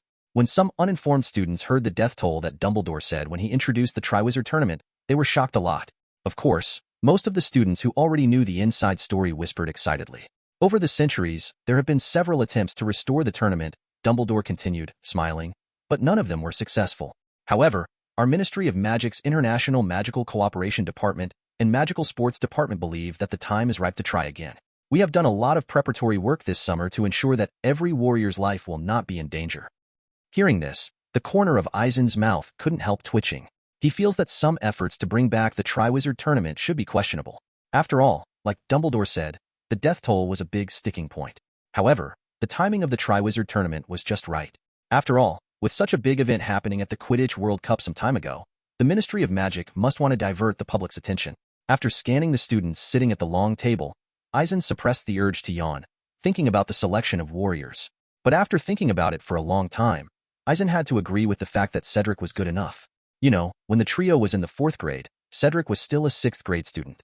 However, in the entire Hogwarts school, there are so many 7th grade students, but it is surpassed by a 6th grade student, which is very admirable. The young wizards in the audience were still discussing the matter of the Triwizard Tournament enthusiastically, as if they had all been selected as warriors. Later, Dumbledore on the stage announced that in October, people from Beauxbaton and Durmstrang would come to Hogwarts, and then start selecting warriors on Halloween. When Dumbledore announced that the winner would get 1,000 galleons, the entire auditorium erupted. This is a great opportunity, George, Fred said excitedly, his face beaming. Yes, we must participate, George said in a low voice, also dreaming of becoming a Hogwarts warrior. At every house table, there were people watching Dumbledore eagerly, or whispering to their neighbors. Looking at the students below, the corners of Eisen's mouth curled up slightly, because he knew Dumbledore hadn't finished speaking. However, the participating schools and the Ministry of Magic agreed that there should be an age limit for this year's competitors. Sure enough, Dumbledore continued with a smile. Under the furious eyes of the Weasley twins, Dumbledore announced the age limit, and if he wanted to sign up, he had to be 17 years old. Not only Fred and George, many students below made protests. It's not fair, it's discrimination. It's unbelievable that the school excluded us. This measure is very necessary, because the events of the tournament are still very difficult and dangerous. Dumbledore seemed to have not heard the objections of the young wizards. Therefore, if you are under 17 years old, don't waste time submit application. Such an age limit seems very reasonable to Eisen. After all, the abilities of the lower grade students are really poor, and it is true that their lives are in danger if they want to participate in the Triwizard Tournament. However, based on the current strength of the trio, Eisen felt that they should have no problem coping with the danger of the Triwizard Tournament. But obviously, a rule is a rule, and Dumbledore has no right to make an exception for Harry and others. Even though Dumbledore made the restrictions very clear, the little wizards below were still very excited. They kept discussing about the Triwizard Tournament and who could become the warrior. Okay, it's getting late now. It's very important for you to go into class tomorrow morning refreshed and clear-headed. Go to bed. Hurry up. Seeing the jubilation of the little wizards, Dumbledore deliberately paused for a minute, then waved to everyone. Everyone returned to their common room, as the principal said. But it could be seen that everyone was very excited, chattering about what they would do if they got 1,000 galleons. Dumbledore wanted the students to go to bed early, but obviously, there were probably a lot of people who wouldn't be able to sleep tonight. Chapter 6. Go to Surveillance Card Carlos. The Triwizard Tournament, how exciting it is. Yeah, there's still 1,000 gold galleons, that's great. When the young wizards followed the prefects of the houses back into the common room, it was no longer possible to maintain order. In other words, they also joined the lively discussion. After all, the Triwizard Tournament is indeed part of the legend, and what could be more gratifying than being able to get close to the legend? You know, this is a more desirable legendary event than the Quidditch World Cup. They can't do that, came the voice of George Weiss, who seemed extremely dissatisfied with the regulations announced by Dumbledore. That's right, we'll be 17 in April next year. Why won't they let us try? Fred gritted his teeth fiercely, looking extremely displeased. They can't stop us. George rolled his eyes. Being a warrior will allow you to do many things that you are not normally allowed to do. And there is also a bonus of 1,000 galleons. Yeah, 1,000 galleon bonus. Hearing Fred and George's conversation, Ron also became dazed. You said, who is the referee who judges who is a warrior? Harry said with a glorious face, but there was not much disappointment on his face. I don't know, Fred shook his head, but I think we can fool him with a bottle of aging potion. Don't Dumbledore know your ages? Ron looked at Fred with a foolish expression. While the little wizards were still discussing about the Triwizard Tournament, Eisen was directly stopped by Dumbledore. Afterwards, Eisen followed Dumbledore all the way to the headmaster's office. After entering the principal's office, the layout inside was the same as before. The portraits of previous Hogwarts headmasters on the wall seemed to be discussing the upcoming Triwizard Tournament. But when Eisen and Dumbledore came in, they fell silent for a moment. Okay, headmaster, what's the matter? Dumbledore sat behind the desk, and Eisen sat aside naturally and asked. Oh, yes, something about the Triwizard Tournament, Dumbledore said flatly, looking at Eisen with a smile on his face. Seeing Dumbledore's expression, Eisen couldn't help but jump in his heart. My good guy, Dumbledore probably asked me to sign up for the Triwizard Tournament. You want me to sign up for the Triwizard Tournament? Eisen asked bluntly. Why do you have such an idea? Dumbledore looked at Eisen with strange eyes. The Triwizard Tournament is jointly organized by the 3 schools, and only students can become warriors. Ahem, I'm just kidding. Eisen cleared his throat. So, is there anything else you want to tell me about the Triwizard Tournament?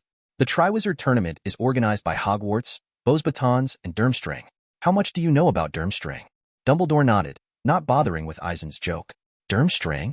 Eisen pondered for a while, and then continued to speak slowly. I don't know much about it, except that it is one of the 3 largest magic schools in Europe. At the same time, it is a school that particularly highlights black magic in its curriculum. It is said that it does not admit students of Muggle origin, by the way. At the Quidditch World Cup, the Bulgarian team's Quidditch seeker Victor Krum was a student of Durmstrang School. You're right, Durmstrang is indeed more open than other schools in terms of dark arts education. Dumbledore's tone was quite calm. So, what's the problem? Eisen narrowed his eyes slightly. The headmaster of the Durmstrang School of Witchcraft and Magic, Ingar Karloff, he used to be a Death Eater. Dumbledore paused, and after seeing Eisen's eyes flicker, he continued. He was chased by Alastor Moody for half a year, and was finally imprisoned in Azkaban. Later, he reached an agreement with Barty Crouch, and he was released from prison except for a few Death Eaters. In other words, he betrayed Voldemort? Eisen interjected calmly. In fact, Eisen still has a general understanding of this point. Yes, after he was exonerated, he became the headmaster of Durmstrang School, teaching the students the dark arts. Dumbledore nodded. Eisen shrugged and said nothing, just looked at Dumbledore, waiting for him to continue. The Triwizard Tournament is held, and the headmasters of Beauxbatons and Durmstrang will lead the shortlisted contenders, but he's a former Death Eater, so I'm not sure about him, Dumbledore said here then stopped. Eisen almost couldn't help rolling his eyes at this. Although he was a Death Eater in the past, he betrayed Voldemort anyway, so he turned his back on the dark. Besides, he has already become the headmaster, and he is at the same level as you, Dumbledore, so you don't need to be so careful. Professor McGonagall said before the start of school that Durmstrang will be placed nearby on the Black Lake. If that's the case, what else needs to be done? Eisen reached out and tapped on the table. I want you to keep an eye on Inger, Dumbledore said lightly. You mean, you want me to monitor Mrs. Ngorka Carlo? Eisen had a surprised expression on his face. I was going to invite Alastair who captured Inger to keep an eye on him, but it might not be very friendly to Durmstrang, so I thought of you. Dumbledore nodded as if he didn't see Eisen's same surprised expression. Hearing this, Eisen recalled in the original plot in Eisen's mind that Mad-Eye Moody was invited to be the professor of defense against the dark arts at Hogwarts. Thinking of this, Eisen knew in his heart that Dumbledore's invitation to Moody had something to do with it. Well, on the one hand, Mad-Eye Moody had captured Carlos, so it made sense for him to keep an eye on Carlos. On the other hand, Mad-Eye Moody can be regarded as an awesome Auror under the Ministry of Magic, with excellent strength and means, so it is indeed more appropriate for him to teach young wizards defense against the dark arts. This can be regarded as killing two birds with one stone. It's just that this year's defense against the dark arts class was vacant, and the course became Defeat the Dark Arts, and the professorship was preempted by Sirius Black. The person who stares at Carlos becomes himself? Eisen frowned, and was about to reject Dumbledore's arrangement. You know, with Eisen's current strength, although he basically doesn't care whether he conforms to the style of passers-by, he always feels a bit awkward when he is assigned such a task. But before speaking, Eisen frowned again, because he suddenly thought of one thing, that is, Karl Karloff. It seems that during the Triwizard Tournament, he really didn't have any trouble. It seems that after learning of Voldemort's return, they left Durmstrang's teachers and students and ran away alone. From this point of view, even if Eisen accepted the task arranged by Dumbledore, it didn't seem to be a big deal. Anyway, he won't make trouble, right? Well, I'll keep an eye on him when he comes to Hogwarts. After thinking this through, Eisen smiled and nodded at Dumbledore. After the business was done, Eisen was going to say goodbye to Dumbledore. After all, it was too late. However, before leaving, Eisen had a whim and asked Dumbledore about whether the trio would be allowed to participate in the Triwizard Tournament. No, Professor Eisen, the age limit for students participating in the Triwizard Tournament must be 17 years old. This is jointly decided by the Ministry of Magic and the three schools. It would be too dangerous for Harry and the others to participate, Dumbledore said with a serious face. I don't think it's too dangerous. Don't forget what happened on the Quidditch pitch that day. Harry's strength has far surpassed those senior students. Eisen spread his hands at the door. Yes, it's thanks to you, Professor Eisen. But I still have to say, rules are rules, and we can't break the rules that have been set. Dumbledore took a deep look at Eisen. Well, it seems that I was thinking too much. Eisen shook his head and said meaningfully before leaving, however, I don't think those students will be so peaceful. Professor Eisen, I have great confidence in our fair referee. Dumbledore smiled. Eisen nodded and said nothing, but turned and left Dumbledore's office. Chapter 7. The Idea of Initiating a New Charm. Walking up and down the corridors, Eisen was still thinking about what Dumbledore had said earlier. Eisen couldn't help laughing at the thought of Dumbledore speaking confidently of his confidence in the referee. You know, in the original plot, Dumbledore said similar things in front of all the students. Although he did stop some of the students' methods, he was slapped in the face of Mad-Eye Moody, who was disguised by Barty Crouch Jr. He cast a confusion spell on the Goblet of Fire, an ancient magical artifact, the so-called very impartial referee, and then threw the note with Harry in it. After Cedric was originally selected by the Goblet of Fire, it was naturally impossible to select another warrior from Hogwarts. As a result, Harry was a non-Hogwarts student due to the Goblet of Fire being spelled, so he had to represent a school that didn't exist and was the last champion chosen. It is precisely because of this that the original plot can develop smoothly. But speaking of it, Eisen suddenly found that Barty Crouch Jr. was pretty awesome. For example, he beat Mad-Eye Moody with Peter Pettigrew. Although it is not ruled out that they use sneak attacks, you must know that Mad-Eye Moody is very good at dealing with Death Eaters. Moreover, as the most powerful Auror, Mad-Eye Moody's own strength should be beyond doubt. In addition to this, there is another thing that surprised Eisen. That is, after he disguised himself as Mad-Eye Moody at Hogwarts, he remained undetected for a full year. Of course, this is actually due to the credit of the Polyjuice potion. There is nothing to say about this. It is really impossible to be detected by using compound decoction to disguise others. But the question is, how did Barty Crouch Jr. play out Mad-Eye Moody's style of acting, mannerisms, and so on? And this performance lasted for a year, and even Dumbledore didn't notice anything unusual. This kind of acting, Oscar winners would not dare to act like this. In addition, there is nothing to say about his teaching ability. Eisen remembers that in the original plot, many people admired Barty Crouch Jr.'s Moody. After such an inventory, Eisen suddenly discovered that Barty Crouch Jr. is actually such a powerful person. What a guy. What? Barty Crouch Jr. is already doomed to be imprisoned in Azkaban. That's all right. Early the next morning, the storm outside Hogwarts had already stopped. When Eisen came to the auditorium for breakfast, he found that the ceiling seemed to be under the effect of magic, simulating a gloomy and depressing atmosphere. Harry, Hermione, and others are studying the class schedule for this semester, while Fred, George, and Lee Jordan are discussing how to increase their age so as to bypass the age limit of the Triwizard Tournament. The students at the long tables of other colleges were also discussing this matter enthusiastically. Obviously, although there was no Quidditch match this school year, the Triwizard Tournament had everyone's attention again. Harry, do you want to sign up for the Triwizard Tournament? Ron asked Harry in a low voice. I don't know how Fred and George can get away with it. Harry's eyes flashed, and he glanced at the twin brothers next to him. Don't think about it. Didn't you hear Dumbledore say that he promised that no one would be able to fool the referee? Hermione couldn't help retorting. Professor Eisen, what do you think? Ron's facial muscles twitched, and he looked at Eisen next to him. I think what Hermione said is right. You should just be the audience and watch carefully. Silently stuffing the food into his mouth, Eisen raised his eyebrows.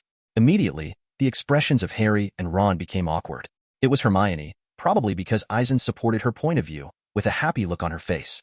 Are you going to have herbal medicine class and protection of magical creatures class today? Eisen changed the subject after scanning the three people's schedules. Yes, there are 2 more divination classes in the afternoon. Mentioning this, Harry suddenly became dejected. It seemed that Harry was also troubled by Professor Trelawney's prophecy. I think you can give up the divination class like I did.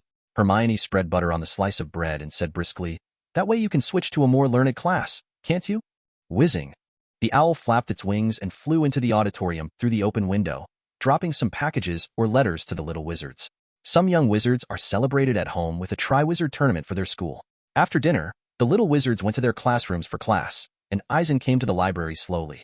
After coming to the library, Eisen found a long reading table by the window, quietly thinking about the next thing. I haven't had much work recently, so what should I do? Continue to flip through books in the library and fill in the dream world? Opening a glance at the almost endless bookshelves, Eisen felt his head hurt. Feeling the power that the dream world is still accumulating, I can't help but feel speechless for a while. For a long time, the dream world created by Eisen will continue to stabilize with the continuous casting of the Oniroi spell, and the unknown power is also constantly accumulating. The dream world, which I thought would change soon, seemed almost meaningless. Originally, I thought that the transformed dream world might be able to directly reflect the entire library in the dream world, so that Eisen didn't need to read through the books by himself, but I didn't expect that so much time had passed, and the dream world still nothing changes. By the way, we need to study the magic spell like super hearing. Eisen murmured, however, if we really research the magic spell of super hearing, wouldn't we be like a Superman, hearing a lot of useless sounds? Thinking about how he would be surrounded by ubiquitous noises after actually developing such a spell, Eisen felt his scalp tingle just thinking about it for a while. You must know that although Eisen also has an indestructible body of steel, he is not a real Superman and cannot freely control his hearing. This means that he really created a new mantra, and trying to filter out other sounds and then only listen to certain sounds cannot be done, unless another auxiliary control spell is developed. But this is more complicated. Previously, he was thinking about the idea that he wanted to hear some voices just to match God's perspective. But since this is the only case, it would not be appropriate to directly develop super hearing spells. Or, it's better to create a spell directly, through the action of watching. The scene seen and the sound produced can be transmitted back through visual links. Eisen suddenly thought of an astonishing idea. After pondering for a while, Eisen's eyes became brighter and brighter. He suddenly discovered that if he thought about it along this line of thought, he should be able to achieve his goal. After all, vision and hearing belong to the 5 senses of human beings. Only, Eisen's eyes flickered. How to link vision and hearing? This problem should be the key to his next solution. Time passed slowly, and at noon, Eisen got up to leave the library, but he didn't want to see Hermione rushing at the door when he left the library. Seeing her panting, she should have come to the library by running. Hermione, have you come to the library so early? Eisen looked at Hermione in surprise. Yes, Professor Eisen, I want to look up some information. Seeing Eisen's surprised look, Hermione blushed and said, I don't know if it's tiredness or shame. On the first day of school, the professors probably haven't assigned homework yet. Is this the terrifying top student? Eisen looked at Hermione, sighing inwardly as he spoke. I want to find some books on alchemy. Hermione stammered, then turned her head away, looking a little embarrassed. Alchemy? Eisen showed suspicion on his face, and then seemed to think of something, showing a look of interest, then nodded slightly and said lightly, well, it will be your birthday for a while, right? It's time to give you a gift. Hermione looked at Eisen in surprise. Eisen smiled and didn't say anything else, then turned and left after waving his hand. Chapter 8 Famous Scenes. In the afternoon, Eisen met the trio and the Weasley twins while eating in the auditorium. Eisen was eating food, but also paying attention to what they were talking about. Fred, George, you took serious class. How did he teach? Harry looked at the two brothers with great interest and was extremely interested in it. Hearing Harry's question, Ron on the side and Hermione, who was eating and drinking like crazy, also looked over. It was strange. Eisen glanced at Hermione, why her appetite suddenly improved, as if she had been hungry for days. Excellent. Dude. Fred shook his head and winked at Harry and Ron. Yes, I didn't expect him to be so powerful. George and Fred exchanged glances, with surprise on their faces. Of course it's amazing. He can transform Animagus and escape from Azkaban, can't he? Ron's mouth was full of potatoes, as if it was a matter of course. No, we mean, he talked about some methods to deal with black magic. On the other side, Fred and George's good friend Lee Jordan interjected. Yes, black magic. Oh no, it should be the subject of defeating very magic. It's cool to think of serious method. Fred said solemnly. That's really great. A smile spread across Harry's face. We don't have his class until Thursday, Ron said in a disappointed tone after pulling out the timetable. Oh my God, it's just amazing.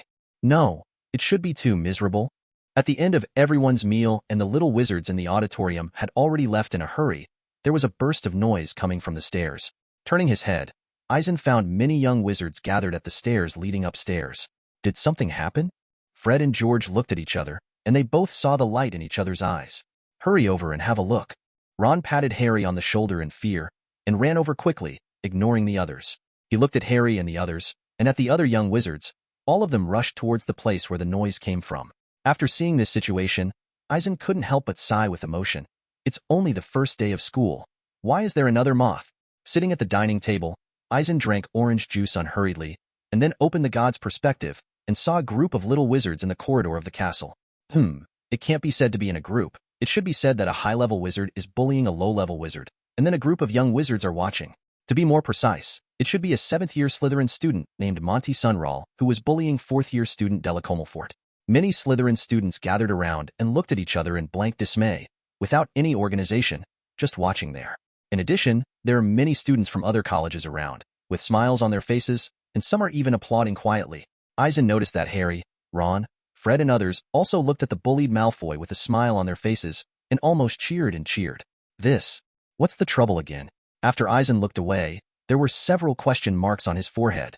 How should I put it? The students of Slytherin College are usually very united internally, and basically there will be no internal fighting. Especially their idea of pure blood supremacy, which Eisen thinks is ridiculous. Whatever it is, they often agree that it is true. This matter is outrageous. Professor Eisen. When he looked up, he saw Hermione coming in front of him. Hermione, what happened? Such a hurry. Eisen looked at Hermione in surprise. It's fighting, Hermione said hurriedly, but her breath was exceptionally steady. A fight, Eisen repeated, with a flash of understanding in his eyes. Well, the Slytherins are fighting, and they're fighting in the corridor, Hermione said, with a strange look on her face. Seeing Hermione's kind look, Eisen almost got black threads on his forehead. Let's go and have a look, Eisen said rather speechlessly, but glanced at Hermione. The Slytherin students fought. Why didn't Hermione watch and applaud like Harry and the others, but instead came to inform him that he was coming? If he hadn't seen Hermione slap Malfoy before, he really couldn't bear to think of Hermione. But to be honest, Eisen thought it would be better to inform Snape about the conflict between the students in Slytherin, or simply let the other senior Slytherin students mediate. Hasn't anyone informed Professor Snape? He is the Dean of Slytherin. Walking on the road, Eisen asked calmly. Professor Eisen, that, Hermione faltered without saying why. While thinking about it, Eisen thought of the reason. I'm afraid it's because Snape usually behaved a little too no strangers allowed, which made many people hate him. So no one notified him? That's probably it. By the way, the Slytherins are fighting. Do you know what's going on? Eisen and Hermione suddenly asked again when they climbed the stairs. I don't know. Malfoy must have pissed off the others. Hermione blinked, giving Eisen an ignorant look. Well, by the way, Malfoy was being bullied. But are Slytherin students so snobbish? Eisen suddenly thought of this question. Lucius Malfoy was indeed imprisoned. If there were no accidents, he should be imprisoned in Azkaban after the trial. But as soon as he lost power, Malfoy was bullied by people from the same academy. Isn't it unreasonable? After all, I have never seen Malfoy bully anyone in his academy before. Besides, his dad bought Nimbus 2001 for everyone on the Slytherin Quidditch team. Get out of the way, the professor is coming. Hermione yelled when she came to the corridor that was tightly blocked by the little wizards, making way for Eisen. Oh, that's disgusting. Malfoy's mouth is going to swell. Look, He's going to throw up. The little wizards were bluffing, and when they saw Eisen coming over, many of them covered their mouths. After seeing Eisen, Ron, Harry, and the others obediently kept their mouths shut, but the excitement on their faces still revealed their emotions. Looking over calmly, Eisen noticed that the 7th grade student Monty Sunroar stood aside with a happy face, while Malfoy was holding his stomach with one hand and the ground with the other, squatting on the ground in pain. His face was pale, and his lips were swollen like a clown. Surprisingly, a little spark appeared around his mouth from time to time. On the ground, a pippy shrimp that looked like half of its shell was wriggling, and the smell of rotten fish and shrimp wafted from it. Insane. Watching this scene, Eisen couldn't help but think of this word in his mind. Oh my god, what the hell is going on here? Professor McGonagall rushed to the scene from the other side, followed by Professor Snape. After seeing what happened at the scene, Professor McGonagall showed a shocked expression, but Snape in the back, after seeing Malfoy who was half squatting, had an ugly expression on his face. After several professors arrived, the little wizards immediately fell silent. Professor Eisen, can you tell me what happened here? Professor McGonagall looked at Eisen in surprise. Professor Snape stepped forward and pressed his wand against Malfoy's stomach, and after a little light flashed, the pain on Malfoy's face faded away. Then, Snape also looked up at Eisen. I just got here, so I don't know what's going on here. Eisen shook his head, and when he saw Harry, Ron, and the others, his tone changed. Harry, Ron, do you know what's going on here? We don't know exactly what happened, but we saw that Malfoy was fed blast-tailed snails by him. Harry shook his head, then pointed to Monty Sunroar who was standing aside. Okay, it's all over. Go back to your lounge. Professor McGonagall's little wizards shouted. After the little wizards had dispersed in all directions, Professor McGonagall said to Snape, "This is a matter of Slytherin House, and I think it is very reasonable for you to handle it." Then, with a dark face, Snape took the troublemakers away. The matter came to an end here temporarily. Although Eisen did not participate in or deal with it from the beginning to the end, he still felt a little bit tired. Chapter 9 Duel Professor. Ha, you didn't see. Malfoy is miserable. Harry had a schadenfreude look on his face. Think about it. Malfoy ate the stinky snails into his mouth, and his whole mouth was on fire. Ron's eyes flickered, with a hint of haze, as if he had eaten a big spoonful of honey. Walking in the corridor, the two still discussed what happened just now from time to time. Similarly, Fred and George and others were also having a good time talking. I was discussing with my good friendly Chow Dan about Malfoy's previous posture of eating fried-tailed snails. What do you think of him squatting on the ground with his hands on his stomach? Fred's eyes sparkled, as if he had thought of some prank idea. That pose is great, but the expression on his face is wrong. There should be some hallucinations in the pain. George expressed his opinion. I think it's better for him to lie on the ground and roll around. Li Qiaodan retorted loudly. Ha, that's it, that's great. Fred and George looked at each other and said in unison, showing expressions of surprise. After waving his hands to Harry and Hermione, Eisen returned to his office with a blank expression. For their schadenfreude, Eisen said he could understand. After all, Malfoy had been behaving like a fly, buzzing around the trio for years. But Eisen himself didn't feel much about it. I just don't know how Professor Snape will deal with the two troublemakers. Thinking of the look on Snape's face when he left earlier, Eisen knew he was in a bad mood. After all, after this incident, Slytherin would even become the laughingstock of the whole school. Then, as the head of Slytherin House, it would be difficult for Snape to keep his face.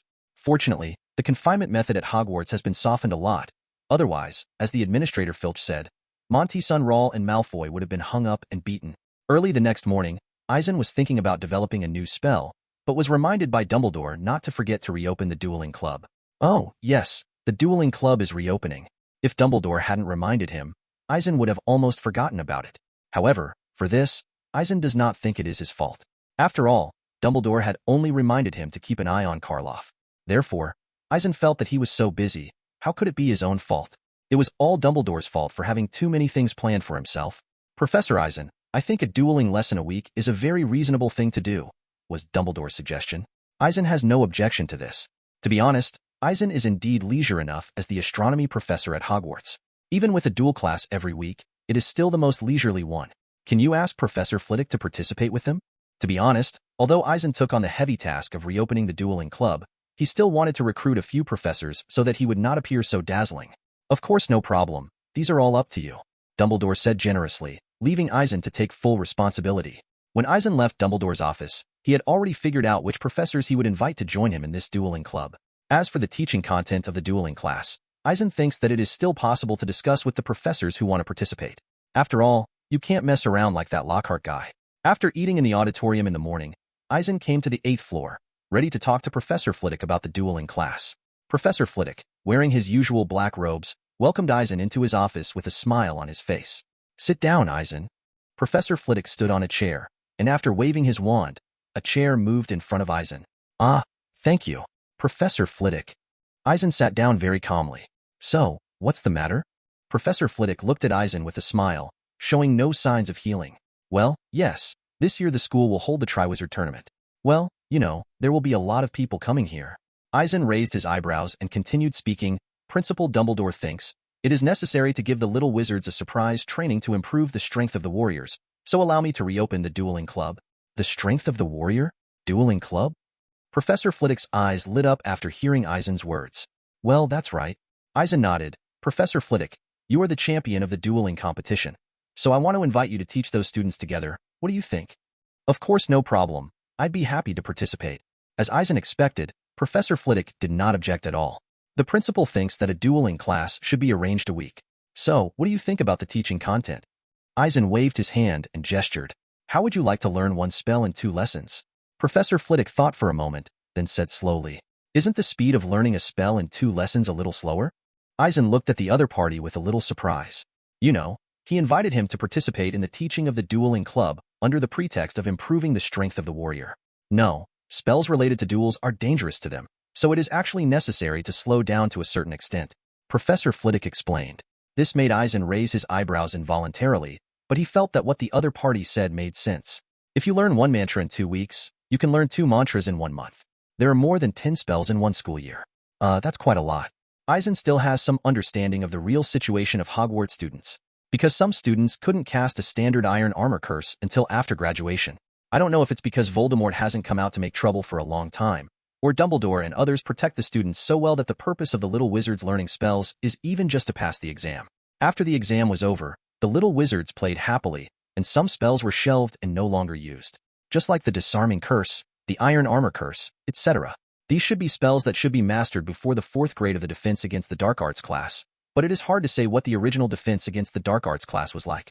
For many young wizards, their spellcasting level before graduation from the 5th grade may be the pinnacle of their life, because when facing the Owl's exam, they have to do their best. As for the content of the S exam in the 7th grade, it is determined according to the career plan after graduation. This also means that if charms and defense against the dark arts fail, some scumbags will even give up altogether. If a senior student plans to engage in some theoretical research after graduation, such as ancient rune research or muggle research, then the level of spellcasting can basically be expected, and it will drop rapidly like diving. Maybe in a few years, they would only be able to use the most commonly used spells, and they would completely forget everything else. Like Lockhart, Oblivion reached Master Class because of its frequent use, but other spells were abysmal. However, after thinking about it, Eisen felt that the students could not be blamed. After all, whether it is a spell or a defense against the dark arts, it is true that you must pay attention to the application scenario. If you don't use it, it's definitely useless. Just like a soldier in the Muggle world, the firearm skills he practiced in the army will naturally become unfamiliar if there is no place to use them after retirement. After talking to Professor Flitwick about the dueling club, Eisen discussed some spells with him. Although Eisen is familiar with the application of various spells, Professor Flitwick's research ideas on spells still inspire him a lot. Eisen discussed with Professor Flitwick how he disassembled the magic effect and reconstructed it with runes and runes. The other party praised Eisen's approach and said that if Eisen wanted to study further, he could communicate with Bethesda Babbling, the ancient magic text professor. Eisen is very clear about this, but his research is currently progressing smoothly. If you encounter a bottleneck in the future, you may discuss it with Professor Babbling. In other words, it seems that the professor of ancient magic text has a much lower sense of existence than the professor of astronomy in the original book. Chapter 10. Sirius or Severus. After eating in the auditorium at noon, Eisen did not go to the library, but returned to his office, quietly thinking about the professors to be invited next. To be honest, since Dumbledore asked Eisen to reopen the dueling club, in addition to Professor Flitwick, the champion of the dueling competition, Eisen must also plan to invite Sirius Black, who defeated the black magic class. This, logically speaking, shouldn't be a problem. Eisen is still very sure about inviting him to participate. However, what confuses Eisen is whether to invite Professor Snape. After all, Eisen was well aware of the conflict between Snape and Black. After all, this conflict is not a 1-day or 2-day conflict, but the accumulated grievances of more than 10 years. Even though the two restrained themselves in the duel class because of the overall situation, Eisen was not sure that the two would not get angry. Of course, from Professor Snape's point of view, the mood may be more complicated. After all, he always thought that Black was the one who betrayed Lily, but he didn't expect him to be innocent. Therefore, facing Black, Eisen was not sure what was going on with Snape either. Is it depression, or resentment, or hate? When the time comes, when Eisen invites both of them to the dueling class to teach the little wizards, and they fight on the spot, it will be terrible. Maybe, the dueling club could be disbanded by Dumbledore on the spot again. Hey, disband? A bold idea popped up in Eisen's mind. If he was really disbanded, then wouldn't he have to worry about it? After thinking about it, Eisen felt that his thoughts were a little too negative. As a professor, how can you expect the duel class to be bad? Inappropriate. Inappropriate. After his thoughts converged, the corners of Eisen's mouth curled up slightly. After that, Eisen first went to Sirius Black's office to chat for a while. Faced with Eisen's invitation, Black's reaction was similar to that of Professor Flitwick, basically agreeing to participate without thinking too much. As for Snape, although Eisen was hesitant, he decided to go underground in the castle after thinking for a long time. Although Snape welcomed him in, but with a dark face, Eisen was very speechless. Principal Dumbledore allowed me to be in charge of reopening the dueling club. I would like to invite you to teach with me. What do you think? Since Snape had a dark face when explaining why he came, Eisen looked at it with a blank expression. With him, the headmaster put you in charge of reopening the dueling club? Snape said indifferently, looking at Eisen suspiciously. What does this expression mean? I don't deserve it, right? Seeing Snape's expression, the corner of Eisen's mouth couldn't help but twitch. At the moment, he didn't care about what kind of blow it would bring to Snape, and he spread his hands directly and said, I trained Harry for a while, and he swept over a dozen of Slytherin's Quidditch players on the Quidditch pitch, isn't it? Hearing this, Snape's face completely darkened. Even faintly, his breathing became a lot faster. I don't know if it hit Snape's soft spot. Ahem. Looking at Snape's silent expression, Eisen was afraid that the other party's anger would explode and his veins would burst. Which professor did you invite? Unexpectedly, Snape calmed down and changed the subject. Professor Flitwick, Eisen said, and after seeing Snape's unsurprised expression, he went on to say another name, and Sirius. The hatred in Snape's eyes flickered before he asked calmly, Is there anything else you want? It's gone. After shrugging, Eisen turned around decisively and left. Originally, he wanted to have a good chat with Snape about Harry's life with Sirius, but after thinking about it, Eisen decided not to provoke him. On Sunday morning, Hogwarts Castle looked extraordinarily bright under the sunshine. When the little wizards passed by the foyer, they found a new piece of parchment nailed next to the bulletin board, and the content on the parchment caught people's attention. They came forward in twos and threes, and the little wizards were surprised. The school is going to open a dueling club again? Have you run a dueling club before? That happened 2 years ago. At that time, the professor of defense against the dark arts was in charge. Why is Professor Eisen in charge this time? Professor of astronomy class, the school is not joking. That's really big news. I don't know how strong he is. The time is 8 o'clock in the evening on Monday, and the venue is in the auditorium. Will you participate? Of course it's fun, isn't it? Then, throughout the next day, the topic of conversation among the young wizards changed from the Triwizard Tournament to the dueling club. Especially after knowing that the professor in charge of the dueling club is a professor of astronomy, the interest is very high. However, having said that, it seems that Eisen was also invited to the stage to participate in the duel at the time. It's just that Eisen showed his face at that time, cast a fake disarming spell, and Lockhart made it across the lake. As for now, 2 years have passed, and I don't know if the young wizards still have such an incompetent impression of themselves. Eisen thought like this, but his heart was a little tangled. Even though Eisen's strength has grown to such an awesome level that even Dumbledore, Snape and others vaguely know what his strength is, those students don't seem to be very clear about it. After all, Eisen also does a little bit of magic occasionally in astronomy class, but never shows it otherwise. Then, if he is in charge of the dueling club this time, it is estimated that he will expose a little bit of his strength. Well, there is no need to expose too much, just a little performance is enough. That night, the trio knocked on Eisen's office door. What's the matter? Eisen said calmly after welcoming the three of them in and sitting them on the other side of the table. Seeing the strange expressions on the faces of the three, Eisen really didn't understand what was going on. Professor Eisen, what will you teach us in the dueling club? Ron asked first. Is it like Lockhart in the 2nd grade? Harry said with a slightly troubled look on his face. It seems that he was very impressed with the scene at that time. No, it's just like I taught you how to practice combat training in the duel group. Eisen twitched his mouth, reached out and tapped on the desk slowly. Professor, you mean, use that spell? You're taking everyone to that training ground? Ron had a look of surprise on his face. Of course not, that's my secret. You have to keep it a secret, you know? Eisen warned the three of them with a serious face. Seeing Eisen's serious look, The three of them nodded in panic. By the way, since you are here, let me tell you, I think your strength is enough for the actual combat training of the duel team. Seeing the cooperation of the three, Eisen seemed to remember something, and said directly another thing happened. Professor, are you going to disband the dueling team? Hermione asked impatiently with an anxious expression on her face.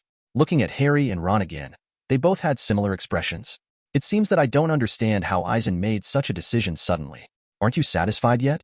Harry, you haven't forgotten that you beat a dozen Slytherins, and that included 7th graders. Eisen took a deep look at Harry, then turned to Hermione and Ron. And you? If you really fight, Fred, George, and Percy are no longer your opponents.